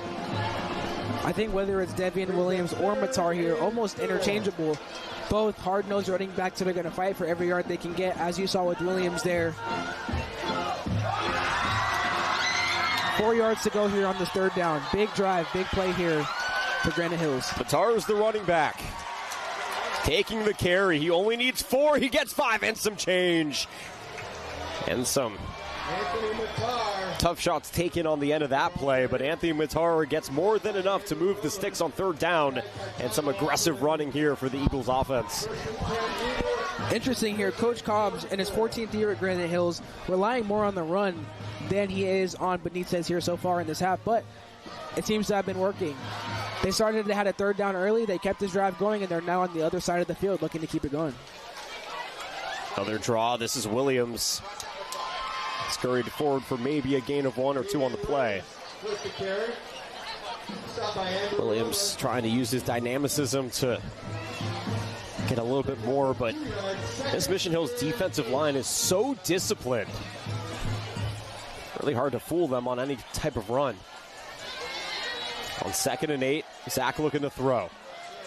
Sees the space in front of him and gets the first down. Zachary Benitez goes around the right side on the quarterback keeper. That's the dynamicism of the quarterback right there on display. That's exactly what Granite Hills is going to need the second half. For him to be able to extend plays with his legs is what he brings to this team. We did not see much of that in the first half, so it's good that he's doing that now. And he was not able to get the first down. It's going to be 3rd and 1. And they're marking him just shy, as you mentioned, but that will be the first down for Davion Williams. Yep. Got a shoelaces length away from that line to gain, but just enough. 1st and 10 from the 34, and the Eagles are marching just the 2nd time that they are operating in opponent territory. Benitez, a quick pull of the trigger, diving back to the football is Walker, and it's complete. Noah Walker pulling the theatrics out of his hat once again. What a catch there from Walker. Looks like he completely lost his balance, falling to the ground. Still able to gather that, bring it into his shoulder. What a dynamic wide receiver he is. There was a penalty on that play. Too many men on the field. So back to 2nd and 1 they'll go. Benitez surveying, launching, catch, huge hit, but held on here inside the 6. What a grab by Zayden Smith, and to absorb the contact and maintain control. Inside the 6 there is number 6, Zayden Smith, with an excellent catch. And this hit he takes gets absolutely bulldozed there from Thomas Gideon, the senior, but holds on to it. And Gideon there talking a little bit afterwards, but Zayden was able to hold on to the ball. Yeah, and Smith looks up and he said, I just got my team in 1st and goal. Here's a run for Williams, bouncing out right, facing the defensive pressure, diving forward, and marked maybe a yard shy, but nice aggressive running by Williams to set them up on 2nd and goal from the 1. There isn't an Eagle down, but just for a moment, it's one of the linemen who shoots back up, and quickly the Eagles set things up. Benitez to Williams. The defense was ready. The ball pops out. Benitez on top of it. And it's going to be a loss on the play after Williams coughs it up. Wow, what a mess of a play there. They tried to go quick and give it to Williams, who's been the sure bet, but absolutely popped there by Kai Taitano, the junior. Almost surprised they didn't bring in Matar there at the 2-yard line. He seems like he's been the power back, the fullback almost, to get you in those short distances. But give it to Williams. He's been a sure bet. We're not able to get it there. And now facing a 3rd and 4. Yeah, they were moving quickly after that 1st down. They didn't want to give the defense any time, so they didn't sub Matar in. And now Benitez facing a 5-wide set. 3rd and goal from the 4. The lefty slot is Smith. And a quick whistle is blown. A timeout was taken by Mission Hills prior to the snap. So Coach Hauser wants to chat here with his team, and boy, he has not been afraid to call timeouts early in quarters. We saw 2 early in the 1st, and here's the 1st here of the 2nd half with 6:54 to go in the 3rd quarter. But I guess with the way that this defense has been playing and knowing that no lead is safe against this Granite Hills offense, you want to make sure, again, everybody's on the same page, because a stop here on 3rd and goal from the 4 would be massive for your hopes here. Absolutely. Coach Hauser, a vet, as we mentioned, his 23rd year. So remarkable to have any job for 23 years, let alone the coach of a high school football program. So he knows what he's doing. He's taking this here. He knows how big of an opportunity this is to stop them here on 3rd and 4. For Granite Hills here, you're desperate. You need this touchdown because Mission Hills has not scored. Troy Hume doesn't have any passing touchdowns yet. You have to think that's going to come. If they don't get this touchdown here, not looking good for them. So they're going to have to cash in on this possession. Coach Hauser, 23 years at the helm, 31 years on a football sideline. Been doing it for quite some time. One of the longest tenured head coaches in all of San Diego. One of the highest success rates in Southern California. You have to wonder, too, could this be 4-down territory here for Granite Hills? Their kicker has already missed 1 kick on the night, Jacob Nunez. So if they don't get it here, what will they do? Benitez on 3rd and goal from the 4. Flushed out right. Evading space. Launching one to the back of the end zone. It's hauled in, but I don't think that Rocket Demery was in, and it will be incomplete. Good job by the Mission Hills defense to stand strong. Aiden Delgado was the one who wrapped him and pushed him back towards the out-of-bounds part of the end zone. When in doubt, Benitez here throws it up to his receivers. Haven't seen a whole lot of shots today. Demery goes up and gets it. Amazing catch there, but was pushed out of bounds there, it looks like. Yeah, it looks like Xavier St. John and Delgado were both in the area, but a good job by this tandem of defensive backs. And yeah, St. John really was the one in the area to disrupt the throw. But you are right, partner. 4-down territory. 4th and goal from the 4. Benitez alone, throwing left. Has a man. Caught. Touchdown. Rocket Demery and the Eagles. A huge touchdown on 4th down for Granite Hills. And they cut a chunk into this deficit. It's 14-6 pending the PAT. An absolutely amazing play here by Benitez. Knows where he's going right away. Finds Demery, who is wide open for the touchdown. And what a drive there by Granite Hills. After not getting much going offensively in the first half, able to bounce back, drive right out of the break, score, and cut it to a 1-possession game. Demery has been a solid addition to this squad as the PAT is up and good. Came from East Lake, where he was a part of an offense who really revolved around him for its success, and decided he wanted to be in a little bit more of a stable environment. And there he is with a huge touchdown on 4th down to put Granite Hills on the board. And all of a sudden, partner, changing of the tides a little bit here. If you're Mission Hills, you got to feel a little unsettled. Plenty of time, 6:40 to go here in the third for this thing to really swing your opponent's way. Yeah, we were talking about in the half what we wanted to see from Granite Hills. We want to see more of Benitez using his legs, using his dynamic skills that he has. He did that. He was able to find his number 1 target, Noah Walker, doing the things that they've been doing the past couple weeks that have been working. They do that out of the break, and now all of a sudden we have a 1-possession game. So for the first time after a touchdown in this game, Nick McKinley will kick it away here. Ryan McKenzie is ready to return towards that right side of the end zone.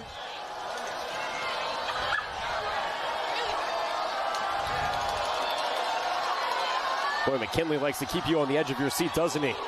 There's the kick. Knuckleballs its way near the 10.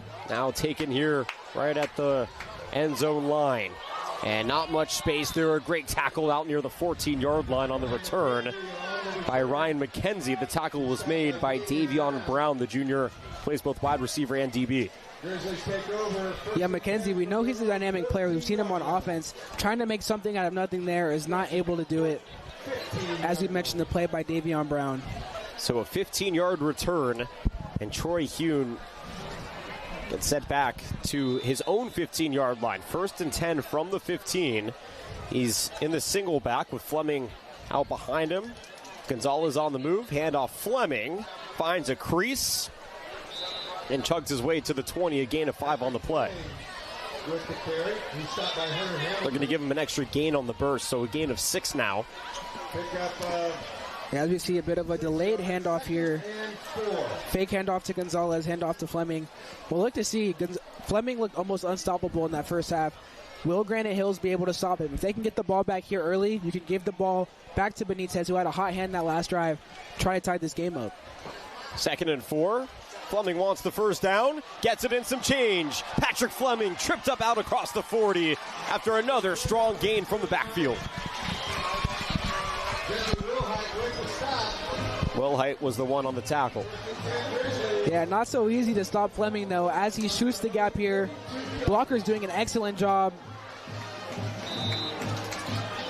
Looks like he got tripped up there, was almost gone.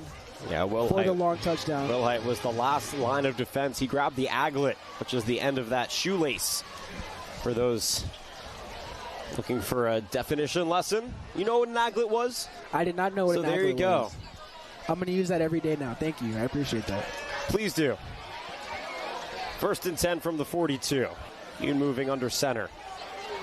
Patrick Fleming maintaining his position as RB1 up the middle across the 50 and down maybe half a yard shy of that line to gain. It's going to depend on the spot. The ball is right on the line. They're going to say that he got it. 10 yards and a first down. Just enough for the first down. Into opponent territory, quickly moving. Fleming again, no play action. It's complete, near side, hauled in by Misael Quackenbush, his 6th reception in his first year in the second half. Yeah, we saw Quackenbush being used in the offense very early, going back to him here in the second half. It looks like right now for Mission Hills, the key is give the ball to Fleming first and foremost, and after every couple runs, then we'll try to get the ball to our receivers. And it looks to be working. We'll see if Granite Hills can stop it and get the ball back. 2nd and 5, Troy Hune. Jacoby Williams to his left, hands off. No, another play action. And another completion to Quackenbush, but this time he goes backwards on the play. Exploding and tackling for the loss is Rocky Gosick. And a 3rd and long upcoming here for the Grizzlies offense. As you see Quackenbush going into motion, Gosick reads it with the brutal hit, his 5th solo tackle of the season, having himself a game here tonight. So even though he's been able to make those grabs that time, he goes backwards, and a 3rd and 4 is going to be where Mission Hills has to fight from here on this snap. The question is, if you're Granite Hills, are you anticipating a run or a pass here? Because it can really go either way. I'm thinking a short pass here. We'll see. How I feel too. Watch out for that slot on the right side, though Williams is a power runner. Only needs 4 yards. It will be Hune the throw. Defense bringing pressure. It's a fade to the end zone. It's caught! Touchdown, Grizzlies!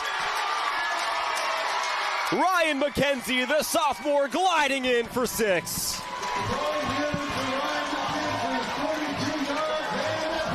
A 42-yard reception, 20-7, Mission Hills. Ryan McKenzie, we've talked about it the whole game. Troy Hune has thrown about 3 shots to him. It's 3rd and 4 here. We think they're going to go something short. They take a shot. McKenzie stays up, stays steady, makes the catch for the touchdown. They've been looking for it all night, Jonathan. They finally got it, and it worked out in their favor, and they've expanded this lead back to 2 touchdowns. The PAT is up and good, 21-7 on a 42-yard touchdown grab for Mission Hills to get some cushioning here in the 3rd quarter. Take another look at this. I mean, this was, you're right, everybody expecting short. Defense brings the pressure, and you got your speedy receiver on the outside alone in coverage, and he beats his man to the punch. Yeah, and the person that he beats is number 21, Rocky Gosek, who we were just talking about here. He probably was expecting short too and ends up tripping as McKenzie blows by him there. What a throw by Troy Hune. His deep balls are so beautiful. Crisp. Very crisp, floating through the night sky. It's a beautiful sight, beautiful thing to look at there. And we talked about it. They haven't had a passing touchdown yet. They're able to get it there.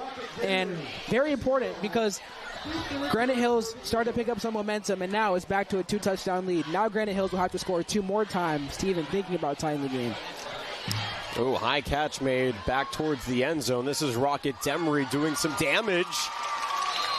Out across to the 25-yard line. A nice gain on the play for the former Eastlake Titan, who has the lone touchdown here tonight for Granite Hills. Yeah, awkward catch there, but Demery's so explosive. You see him plant his foot in the ground there, get past the first defender, not able to do much more. But one thing that we're seeing here from Granite Hills, the few times they have taken shots, the one to Demery in the end zone, the one to Noah earlier, the receivers are making plays. We're going to look to see if they keep going back to the receivers, and now you're down 2 touchdowns, so they're going to have to. Benitez searching for answers offensively. He goes play action. Nice reception made to Smith. His 3rd catch here tonight. Goes for a gain of 11 on the play, and that moves the sticks. Here's the thing about Granite Hills.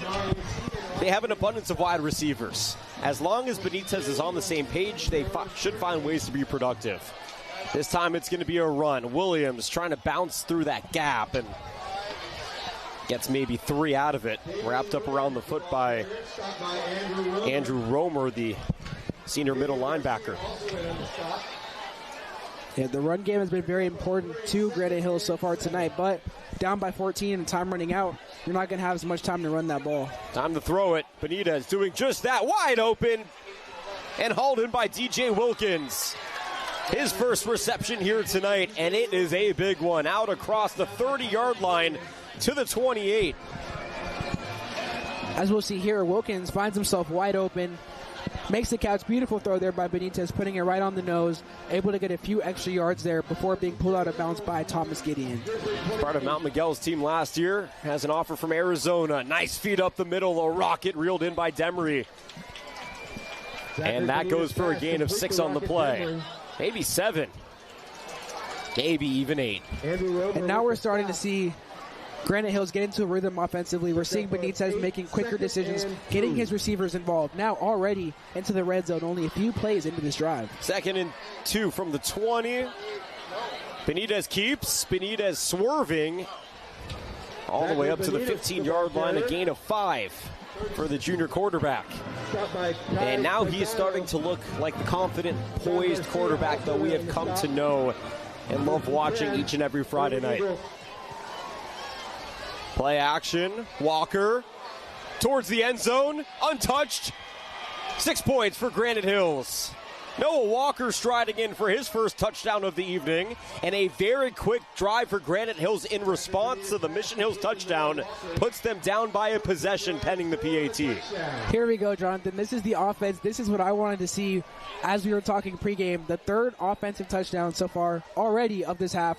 The second in 2 drives for Granite Hills. Not much offensively in the first half. Second half, putting the ball in their playmakers' hands, and the playmakers are making plays.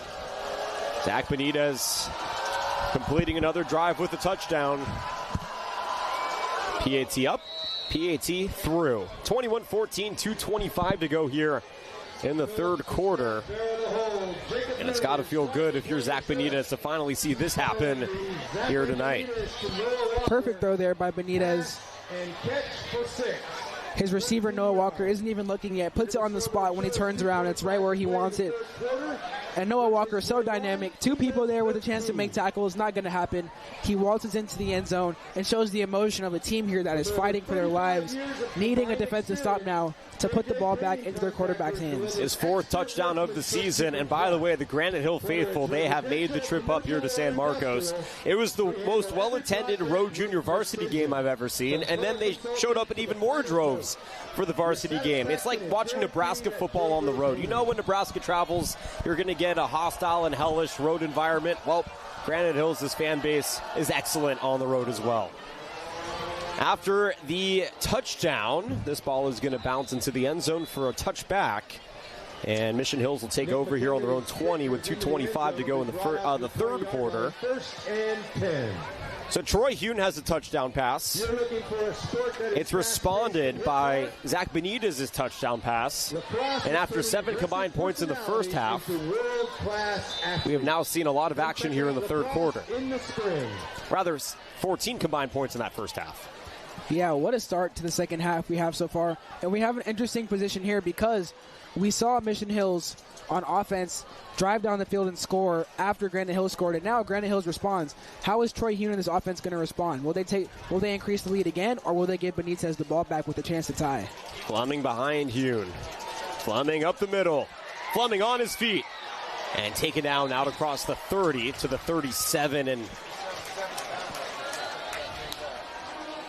he does get up somewhat gingerly. No, not gingerly. He's in a lot of pain. He exploded for a nice run up the middle to the 38, a gain of 18, and now he has to be checked on because the dynamic running back is unable to get up. Yeah, Fleming shoots the gap here. Let's see if we can see anything. Looks like his legs sort of get caught up on the fall. I don't know if there's anything we can clearly see. But he immediately goes to grab that right leg, so they're going to check on Patrick Fleming, who has really been such an important complement to Troy Hune's game through the first now 3.5 games of the season. I mean, tonight he gets on the board with a touchdown. He's been a defensive disruptor. He's moved the chains on multiple occasions in big moments. And even though he's getting up under his own power, he definitely seems like he's in a lot of pain. And you have to tip your cap to one of the toughest runners in San Diego. And by all accounts, also just an incredible human being. Yeah, that left leg of his is not looking in good shape at all, limping off the field here.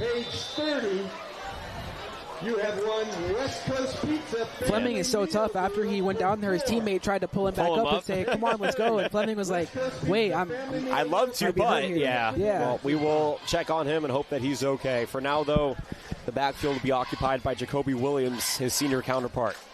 First and 10 from the 38 for Hune. Here's Williams now trying to replicate the run we just saw from Fleming. That went for 18, but instead that run goes for maybe 6. And you hate to see someone as dynamic as Fleming get hurt there, but now if you are Mission Hills, you don't have that speed back that you had with Fleming. So what are they going to do here? They've been leaning on him a lot. Are they going to go back to the short game here with Troy and going to those receivers, or let's see what they do here. 2nd and 5, $1:20 to go here in the third. Williams, the running back. Hune with a handoff. Williams bouncing out left.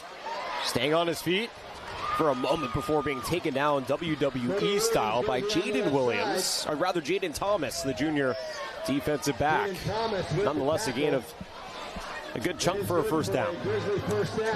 Yeah, Jacoby Williams here taking on the brunt of the responsibility now as the running back. As you mentioned, the body slam there by Granite Hills, and now this is looks like they're going to give him the first down there, actually.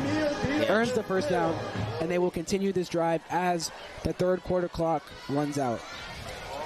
Time for maybe one more play here. Playing with a touchdown lead. 1st and 10 from the 49. Quick handoff to Williams. Barreling up the middle, lowering the helmet and getting 2, maybe 3 out of it. By a gaggle of Eagles. And that'll likely be the final play of this third quarter. Mission Hills up 21-14. It was a 14-0 halftime score, but 14 points put on the board by Granite Hills to bring them within one possession. But at the end of the day, if the Granite Hills Eagles want to come out of this game with a win, then Justin, they're going to have to do it defensively, because right now they're staring on the outside looking into the score.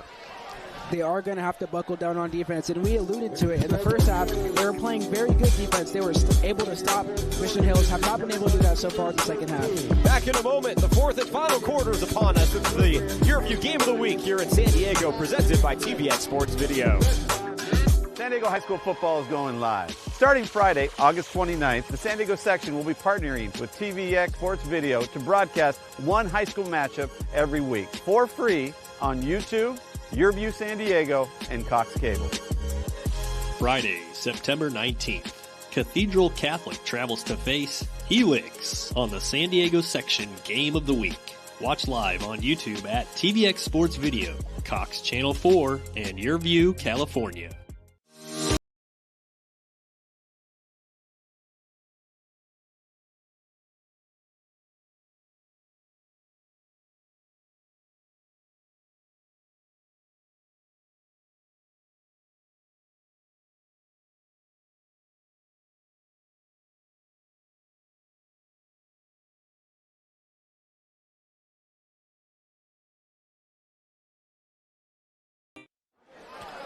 Fourth quarter, Troy Hune rolling back, firing deep. Gonzalez! Did he make the catch? He did! Josh Gonzalez with a jaw dropper of a catch to open up the fourth quarter.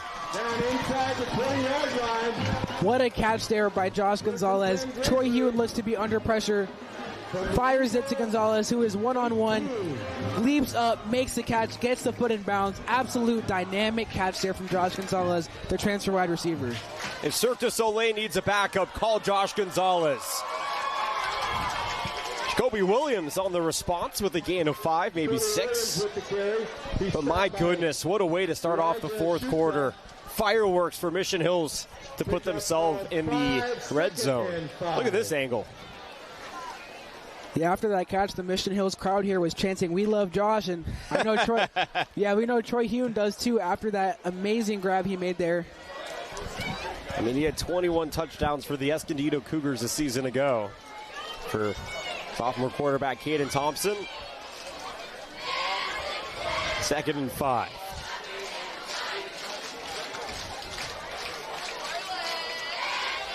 Jacoby Williams doing the honors here. And gets 2 out of it. It's going to be 3rd and short. Stopped by Ryan Heidebrand. Difficult situation for the Eagles, down by 1 possession, but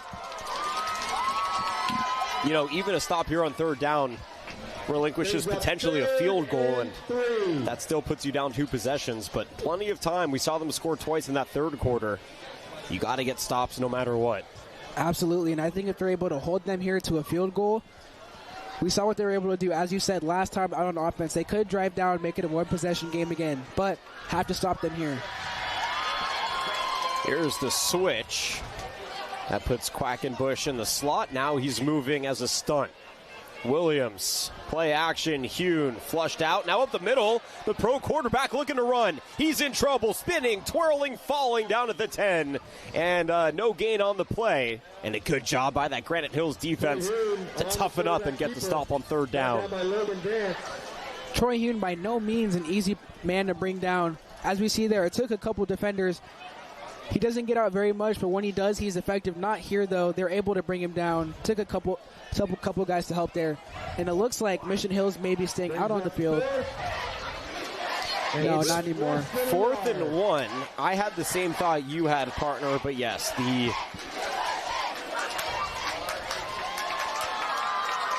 high IQ coaching staff electing to try and take the points here, make it a 2-possession game. That means TJ Baker will try it out there.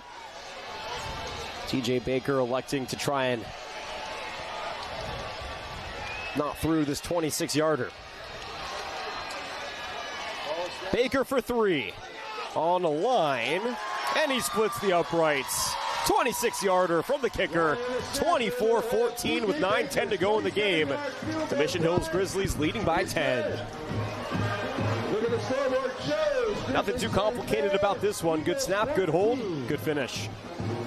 Yeah, that was absolutely big there for Mission Hills to get points on the board, making it a 2-possession game instead of only being a 1-possession game for a Granite Hills team that showed how quickly they can drive down the field their last time out. Now, they'll have to do it at least 2 more times if they want a chance of winning this game. It's been a tale of 2 completely different halves so far. The first half, Granite could get nothing going. The only touchdown pass Zach Benitez threw was to Xavier St. John on the other team.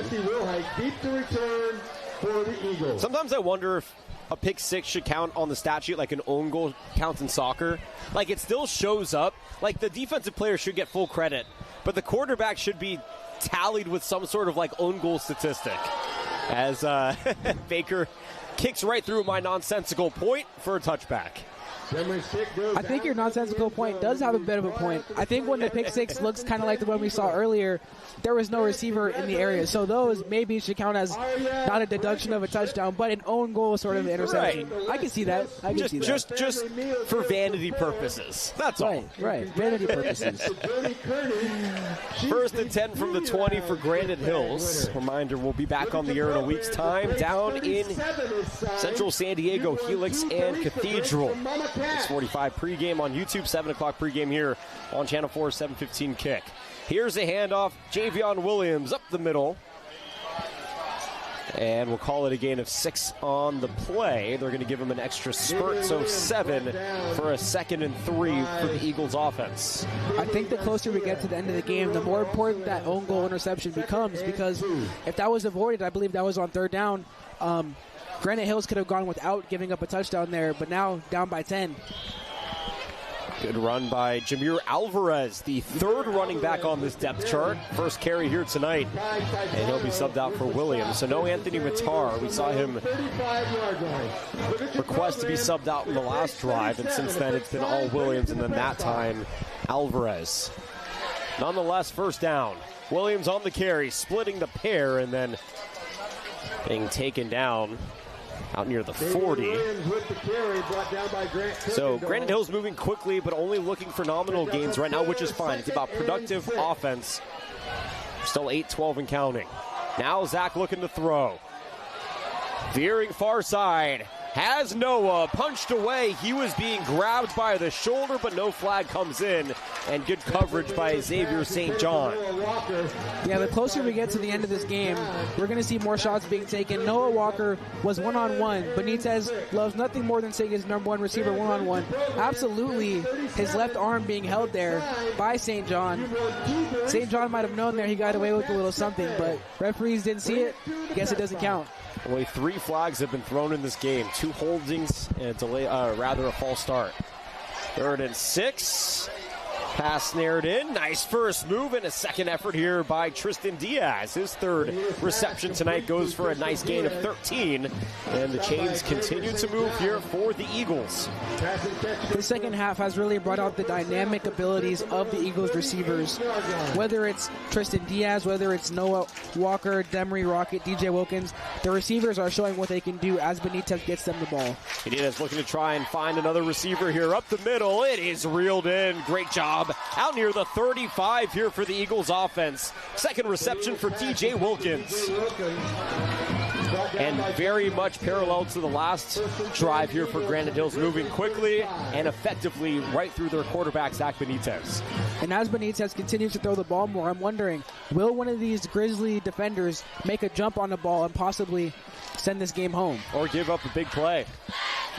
Empty set, quick pitch and catch near side. Diaz going for gain of 4 on the play before being wrapped up around the heels by Owen Iamoto. Interesting here because if the Eagles can score here, you imagine it's around 5 minutes left. They'll be down by 3 points if they score a touchdown. They'll have 5 minutes to get a stop and possibly try to win this game. Sidearm slung, incomplete. Rocket Demery, the intended target. A great job by Kai Taitano on the disruption. We've seen Taitano with multiple big hits here tonight. As we're going to see, I don't think Demery ever had control of the ball. Kind of bobbles it a bit, and Taitano making sure it was uncatchable. 3rd and 7. Hand off Williams. Not much doing there. Gain of 3 on the play, and this is probably 4 down territory with 6:30 and counting, partner. Interesting decision there to run on 3rd and 7 when you have someone as dynamic as Zachary Benitez at quarterback. Let's see how dynamic he can be here. 4th down for Benitez. Williams was wide open, wasn't looking that way. He's spinning, twirling, throwing, in danger. It's intercepted.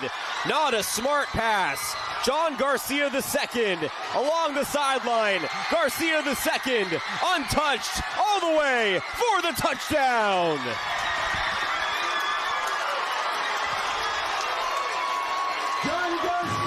A disastrous play on 4th down for Granite Hills.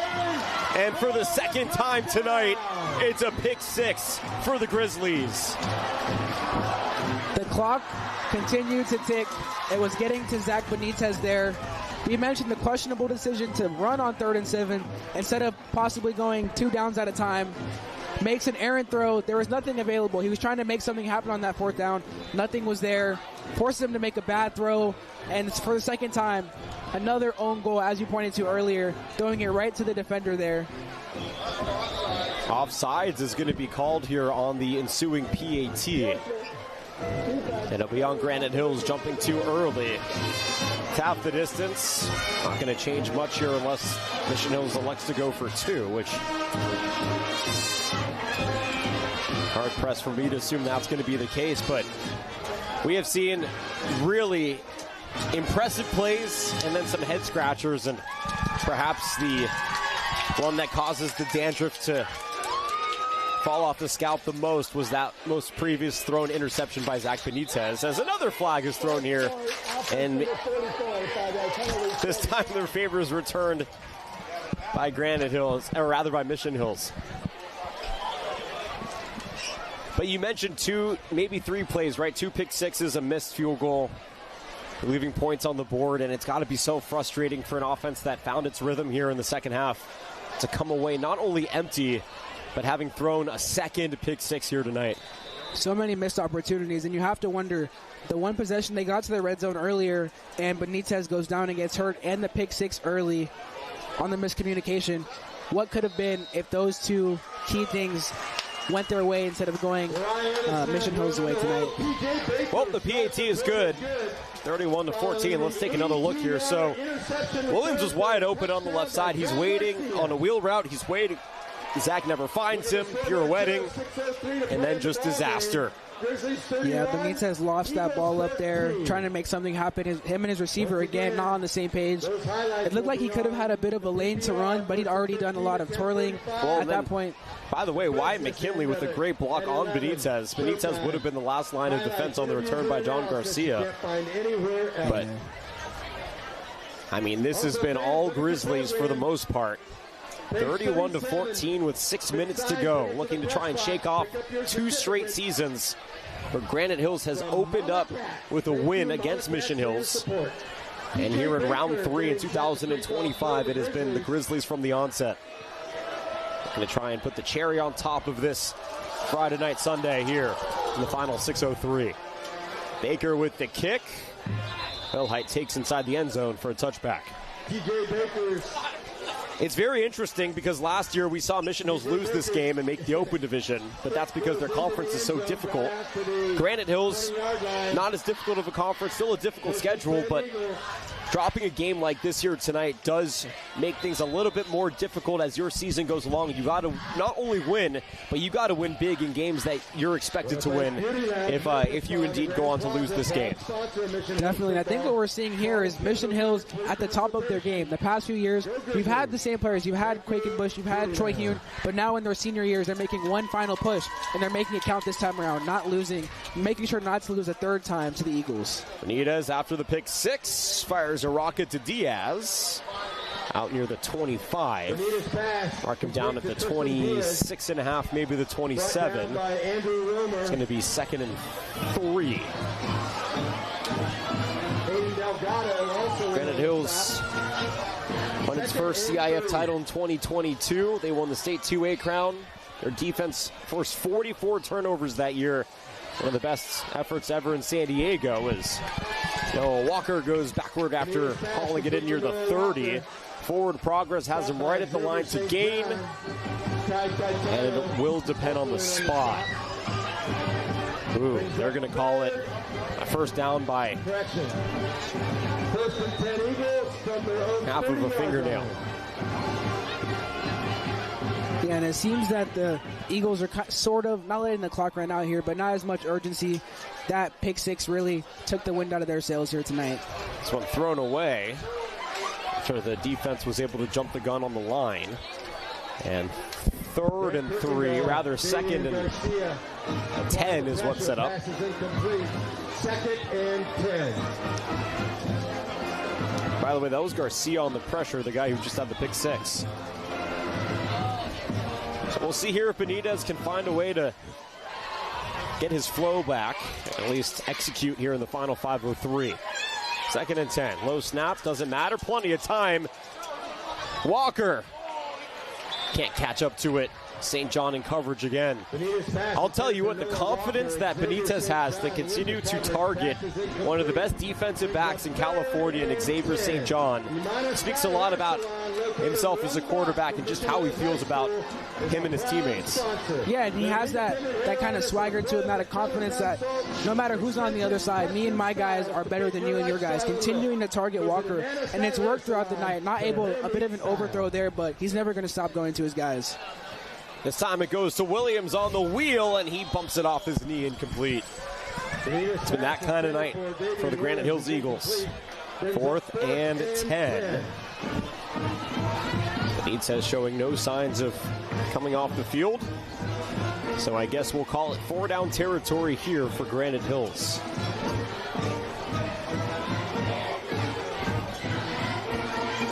Well, this game already seems to be over. Absolutely here going to be the final chance for Granite Hills to spark something. It would be a miraculous comeback here on a beautiful Friday night if they can make this happen. But this is definitely going to decide it here.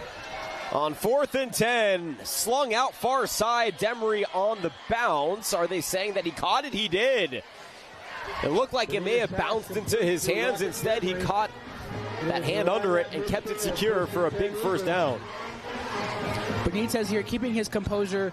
A bit of an underthrow there to Demery, but he reaches down, makes the play as he has been doing all night. 1st and 10 from the 50. Benitez stepping up. And this time he finds just a standing Emilio Vera, the senior, with his first target and reception here tonight. He's going to go for a gain. 6, maybe 7 on the play. Vera has been in and out of the lineup this season, and actually, they're going to call an offensive penalty here and bring that ball all the way back to the 40-yard line. So Granite Hills is going to set themselves back for a 1st and 20 now. Thank you, CES. I think what this becomes for Granite Hills is sort of, this game seems to be trending towards over. You're kind of looking towards next week now, trying to get something going, gain some momentum to go into your next game. Unfortunately, that's the case, but got to look forward to next week at this point. Catch is made, but incomplete. DJ Wilkins couldn't bring it down in bounds. That's up a 2nd and 20 for the Mount Miguel transfer. 2nd and 20. And as much as we talk about the offense, it really has been the Mission Hills defense that has been so impressive here tonight in my mind. They have. They continue to make plays. Even when Granite Hills has some scoring drives, they continue to play, to continue to fight. It ended up making the game-sealing play, that pick 6 that we saw not too long ago. Williams taking a shot out there near the 50. Dives forward out near the 46. It's a gain of 16 on the play. 3rd and 6. Going to set up a 3rd and 6. Benitez moving quick. In space and time. Nice comebacker to Diaz. It's going to take a slew of red jerseys to bring him down near the 40. Forward progress gives him the 41. That's just enough for the first down. And Granite Hills continues to keep the drive alive, moving the sticks here with 3:35 to go in the 4th quarter.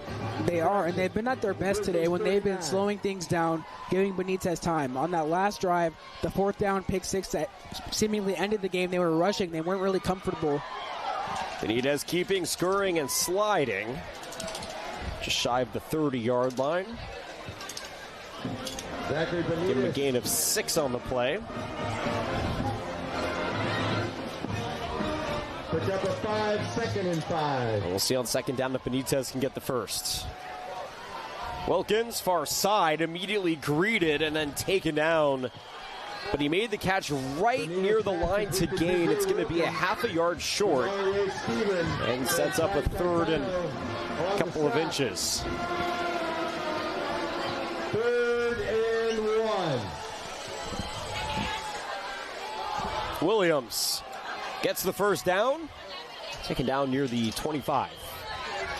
Damian Williams. Leading tackler was Owen Imoto. David Garcia. Ty Taicano on the stop. Josiah Garcia also on the tackle.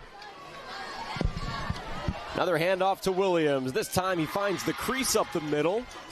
And 220 and counting, gets a gain of 7. So obviously Granite Hills' sense of urgency right now is largely about just getting a touchdown on this drive, which is what it should be. You want to make sure that you're executing no matter what part of the game you're in and no matter what the score is.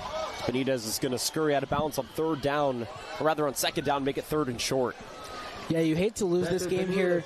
Of course, you want to be able to finish that 3-peat, beating Mission Hills 3 seasons in a row. It's not going to happen here, but for Benitez, for this team, for just the morale of the team going forward in the season, you want to score here. You want to end the night off on a good note, even if it will not end in a victory. 3rd and 3, clock stopping at $1:59. It was 14-0 at halftime for Mission Hills. Patrick Fleming, who we hope is okay, he went down earlier in this quarter. And really quickly, there's going to be a penalty here on Mission Hills. The official mic wasn't working. They're going to call a defensive holding. And that'll push the ball across the plane for a line to gain and then some. A first down at the 16-yard line for Granite Hills. So again, it's really just about execution at this point. But Mission Hills is going to walk away with a victory here tonight. They're going to go 4-0 on the season. This might be the team to beat out of the Avocado. I mean, we can talk about La Costa Canyon. We can talk about Quinn Roth and Jackson Maggiore and the amazing things that the Mavericks have going on with one of the strongest returning groups in all of Southern California. But what we have seen tonight from Mission Hills, especially defensively, because honestly, offensively, I would say, and I guarantee you that Coach Hauser and company would be the first to tell you, this was not a Mission Hills-esque offensive game. Not at all. But for them to be up 31-14 right now with 2 minutes to go in this game against Granite Hills, in what has been the most anticipated game to this point in the season here in the San Diego section, it has to feel good. And it has to feel good knowing your offense didn't play that well, because you can still beat top quality talent even if it is really your defense stepping up. And as we know, know at the end of the day, that's really how you win football games in San Diego anyways. Absolutely. It is not always going to be your 4-star quarterback, Penn State commit Troy Hume, carrying you to the victory. Tonight you had 2 defensive touchdowns. That is huge. The defense has been all over the field, making plays, getting to Benitez, and as we mentioned, the 2 pick sixes that have really both times given them the momentum and allowed them to carry it on throughout the night. Benitez's evening isn't finished yet, though. He's looking for a touchdown. Surveying out right. He has some space. He's electing to throw it. Caught. Touchdown. Eagles. Emilio Vera's into the back of the end zone. His first touchdown here tonight. 8 yards and it happens in a bit of garbage time, but you'll take it if you're the Granite Hills Eagles. 31-20 pending the PAT. As we see here, Benitez scrambles out, is going to look around, no pressure on him, and eventually just going to find a man wide open in the corner of the end zone. Would have been good in the NFL, too. Got both feet in. Vera with his 3rd touchdown reception of the season. 2nd in as many games. Had one last week as well. PAT attempt up, and it is good. 31-21, $1:51 to go here in week 4 of the high school football season. Another look at that touchdown here. To Emilio Vera, pass and catch for yeah, 6. Defense really wasn't playing too much towards those lines, and Vera found the soft spot, kept those feet in, and secured the pass for a touchdown. Well done and well executed, but unfortunately, sometimes, as they say, it comes a little, too late. Nice shot of all those hard-working people here above the press box. Coordinators for both teams, and Kevin and Brandon are great cameramen who have to climb a scary ladder every single week to get up there. Salute to those cameramen. There appeared to be a Granite Hills, I believe, JV player that was up there too, so shout out to that guy too. All the hard-working people on both these teams. Oh, it's going to be an onside kick. Love it. You love the ingenuity of it and the humor that comes with it. You don't love the results. Yeah, I think it's going to be a technical false start. Just about everybody was confused. I thought something was wrong. I didn't know what's going on, and then they tried it. It was basically a psych. We're going to kick it off, psych. Just kidding. And then it was almost a no-looker. They're going to have to re-kick this thing back from the 35. You got to love the innovation, though. You're down 10. You never want to forfeit a game as much as this one seems to be over. Why not go out there and try something crazy? You play until the final whistle. Coach Cobbs and company trying to be as innovative as possible. This time it's a little flat footer. Jumped on here and secured by Delgado out near the 45. So the 43-yard line for Troy Hume and company in the final 1 minute, 53 seconds. And Granite Hills' defense is going to look to try and continue to play lockdown. Now, you know, if we're going to give our flowers, Granite Hills' defense has stepped up. They have, for the most part, nullified Troy Hume and his dynamic offensive abilities. You take those 2 pick sixes off the board, and it's a different ball game. This defense has really done their job for the most part for Granite Hills. Here's a quick hand off to Williams as he chugs up the middle and dives forward. Out across the 50, it's going to be a gain of 9.5. Was it enough for the first down? They're marking the ball. It is legitimately on the line to gain, and I believe Toby Williams goes up the middle. He's cramping up. We have not gotten an official spot of the ball, and as Williams cramps up, both teams are going to retreat to the respective sidelines. Yeah, you hate to see another Grizzly running back injured here as he just puts his head down and stumbles his way into a first down. It looks like they're going to give him the spot here as he's receiving some treatment. All the Grizzlies faithful on looking another big result here inside the friendly confines. Williams gets up under his own power. That's good to see. Looks like he's okay. It would be a big loss. Have not seen Patrick Fleming since he went down earlier in the fourth quarter. Also saw Anthony Matar go down and get subbed out in the third quarter for Granite Hills. So a lot of dynamic running backs going down today. More acknowledgments from our great crew here. Oscar, one of our end zone cams. Brought the gloves this week. He told me he got freezing down on the field last week down at Rancho Bernardo, so extra layers and some gloves as we find the fall evenings greeting us here. Fall start on the offense. You know, Oscar, if I were you, I'd invest in some hand warmers. Oh, there's Fleming. Good to see him back on the field. Scary situation earlier when he couldn't come up under his own power, but welcoming sight for both Grizzlies and football fans alike. 1st and 15 for the offense. Here's Fleming on the carry. Nowhere to go. And it goes for a loss of 4 on the play. Patrick Fleming, only a minute 22 left, so it's interesting to see Fleming come back into the game. Maybe just to give him 1 or 2 extra carries, maybe before next week, but always one of those things where you never want a player to get hurt in a time when it's not needed. A timeout taken on the field here for Granite Hills. 2nd and 17 upcoming. A reminder, next week, we're going to be down at Helix High School, where the Highlanders have a date and a much-anticipated rematch with the Cathedral Catholic Dawn. 7:15 kickoff, 7 o'clock pregame here on Channel 4, and 6:45 pregame on TVX Sports on YouTube. And then we will say goodbye to September with Mount Miguel and Oceanside. That is going to be one heck of a matchup. 2 dynamic quarterbacks and, of course, some of the best defenders in all of Southern California. Each and every game on San Diego Channel 4, Cox YurView. Streamed live on YouTube on TVX Sports Video. You see a lot of that guy at the next level. Currently the only quarterback commit in the class of 2025 going to Penn State. And off to Fleming, $1:15 to go. And on 2nd and 17, he'll get a couple of yards back.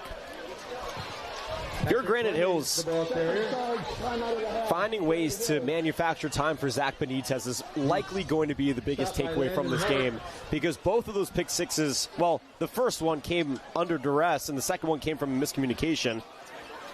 As we say hi to Michael, our other end zone cam. Wearing lighter layers on the other side of the end zone. Yeah, no gloves for Michael. No, Michael's built tough, man. Also, incredibly knowledgeable human being. He and I always get lost in deep conversations when I should be practicing my pregame mumbo jumbo. But yeah, going back to the conversation at hand, if you're the Eagles, yes, you've been tested in the first 3 weeks, but this is the first real challenger that you're facing. And I think what we've learned is that Zach Benitez needs to find a little bit more time when he's under duress, because when the duress comes, mistakes are made. And tonight those mistakes have been detrimental for the Eagles. Delayed handoff, Fleming up the middle. Nice job staying on his feet and scurrying out across the 45 down to the 43. And even though he gets 7 on the play, it's going to be a 4th down here for Mission Hills. And to your point, Jonathan, Benitez was at his best tonight when he had time. When he had time to think, to find his receivers, he was at his best. He had 2 touchdowns in that third quarter when he had some time to breathe and some time to throw the ball. So, and how about a shout out to the rest of our crew in our mini airplane hangar up here in Mission Hills. David, Daniel, Joseph, Randall, Liam, all doing a fantastic job making sure we are up and running. You can see the silhouette of our great director, Randall, getting his shining moment here on television. The crew has done an amazing job tonight, and what a night of football we've had. A lot of high-scoring action, as I was hoping for. Right? Yes, you were.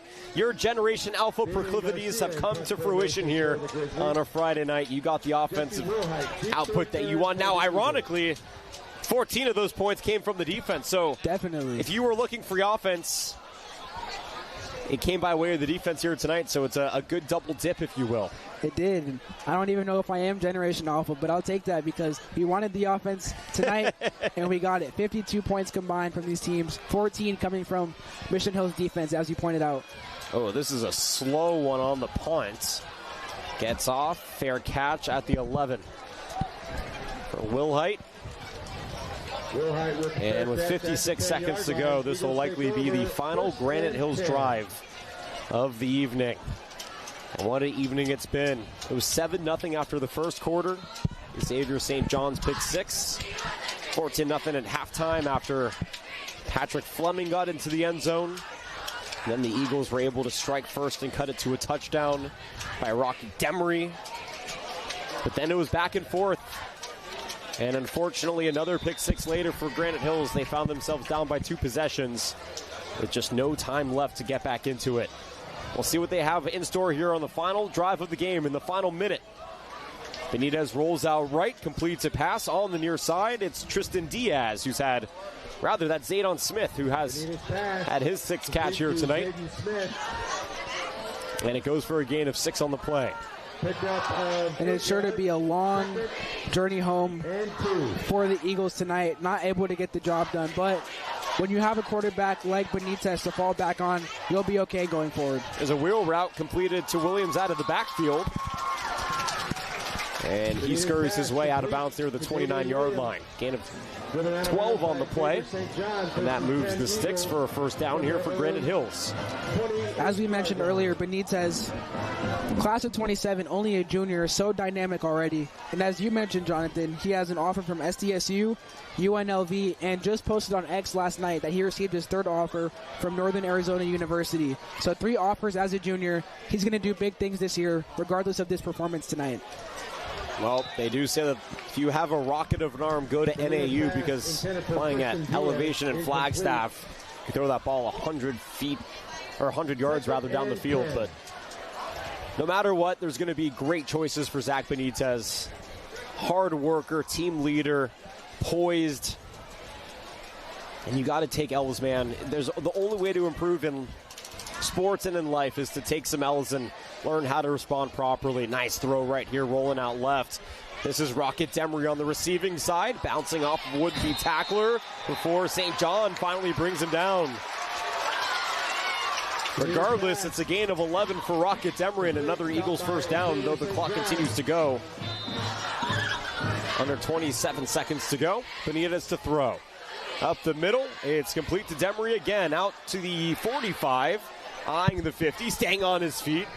And then St. John laying the final hammer down. Final play here of the evening. The final play of week 4. And we'll see if Granite Hills has one more in store for us tonight.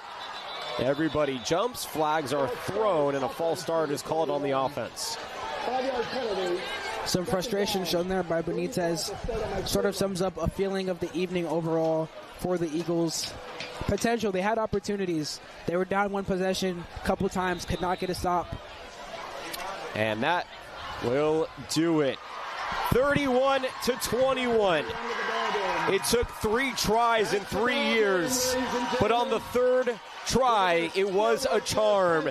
The Mission Hills Grizzlies are kings of the hills. A 31-21 trounce of the Granite Hills Eagles, and the Grizzlies are 4-0 to start off 2025. If at first you don't succeed, Jonathan, you try again. And the Eagles tried again for the last 2 years. Were not able to do it. The Grizzlies were not able to do it. Got it done on their 3rd attempt. And might I say, I don't want to say dominating, but handily beating the Eagles here, mainly with their defense. Well, the Eagles came in with a lot of confidence, but they flew too close to the sun.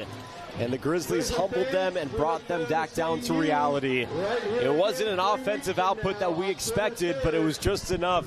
It was the defense that remains the star here tonight. 2 pick sixes for the Grizzlies to solidify the 10-point victory. Keep it here. We're going to step aside and wrap things up when we return. It's the San Diego Section Game of the Week on Cox YurView Channel 4 and TVX Sports Video. 31-21. Mission Hills gets the victory. Back in a moment from Mission Hills High School.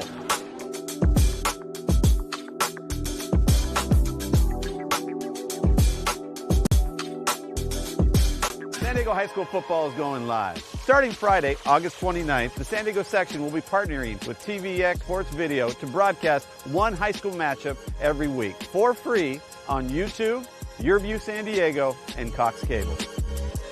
Friday, September 19th, Cathedral Catholic travels to face Helix on the San Diego section Game of the Week. Watch live on YouTube at TVX Sports Video, Cox Channel 4, and YurView, California.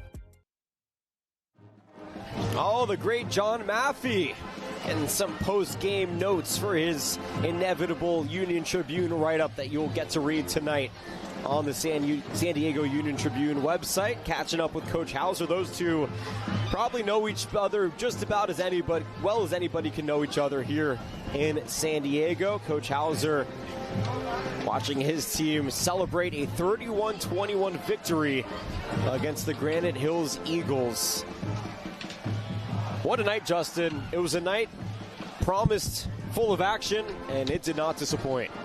Yeah, I think from the jump tonight, we saw the crowd. The crowd was really involved. This is a big game. Mission Hills did not want to lose tonight, as we mentioned time and time again, for the third year in a row to the Eagles. And they came out.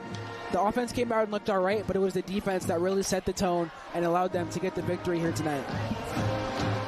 Let's get to our player of the game here tonight for Mission Hills. Who else is it going to be but that fantastic wide receiver, Xavier St. John? Got the scoring started with a pick six. He's also been in on almost every play defensively and a true leader of this team. And it goes back to, as we talked about at the beginning of the game, the versatility of these Mission Hills players. It's a trend nowadays in football to be able to play both sides of the ball. We saw Travis Hunter do it at an elite level. He won a Heisman Trophy. We're seeing players do it more and more. St. John getting after it all night, as we see here as well.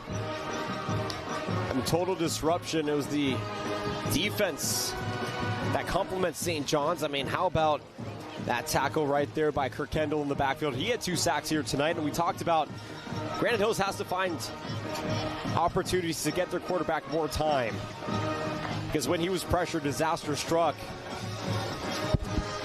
Saw the lockdown corner potential there from St. John, and then again, just another opportunity where Benitez is flushed out, nowhere to go, and then Garcia waits on it, and he gets his first pick six of his career.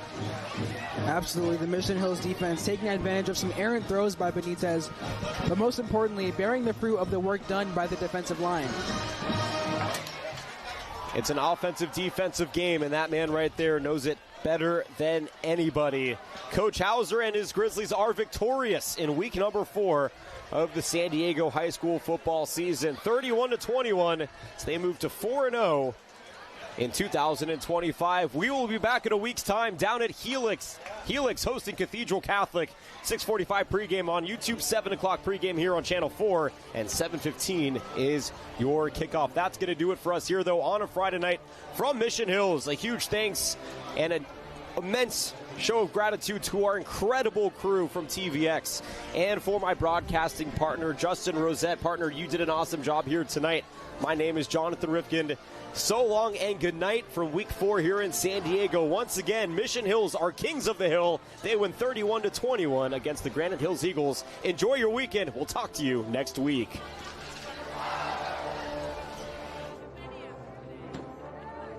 San Diego High School football is going live. Starting Friday, August 29th, the San Diego section will be partnering with TVX Sports Video to broadcast one high school matchup every week for free on YouTube, YurView San Diego, and Cox Cable.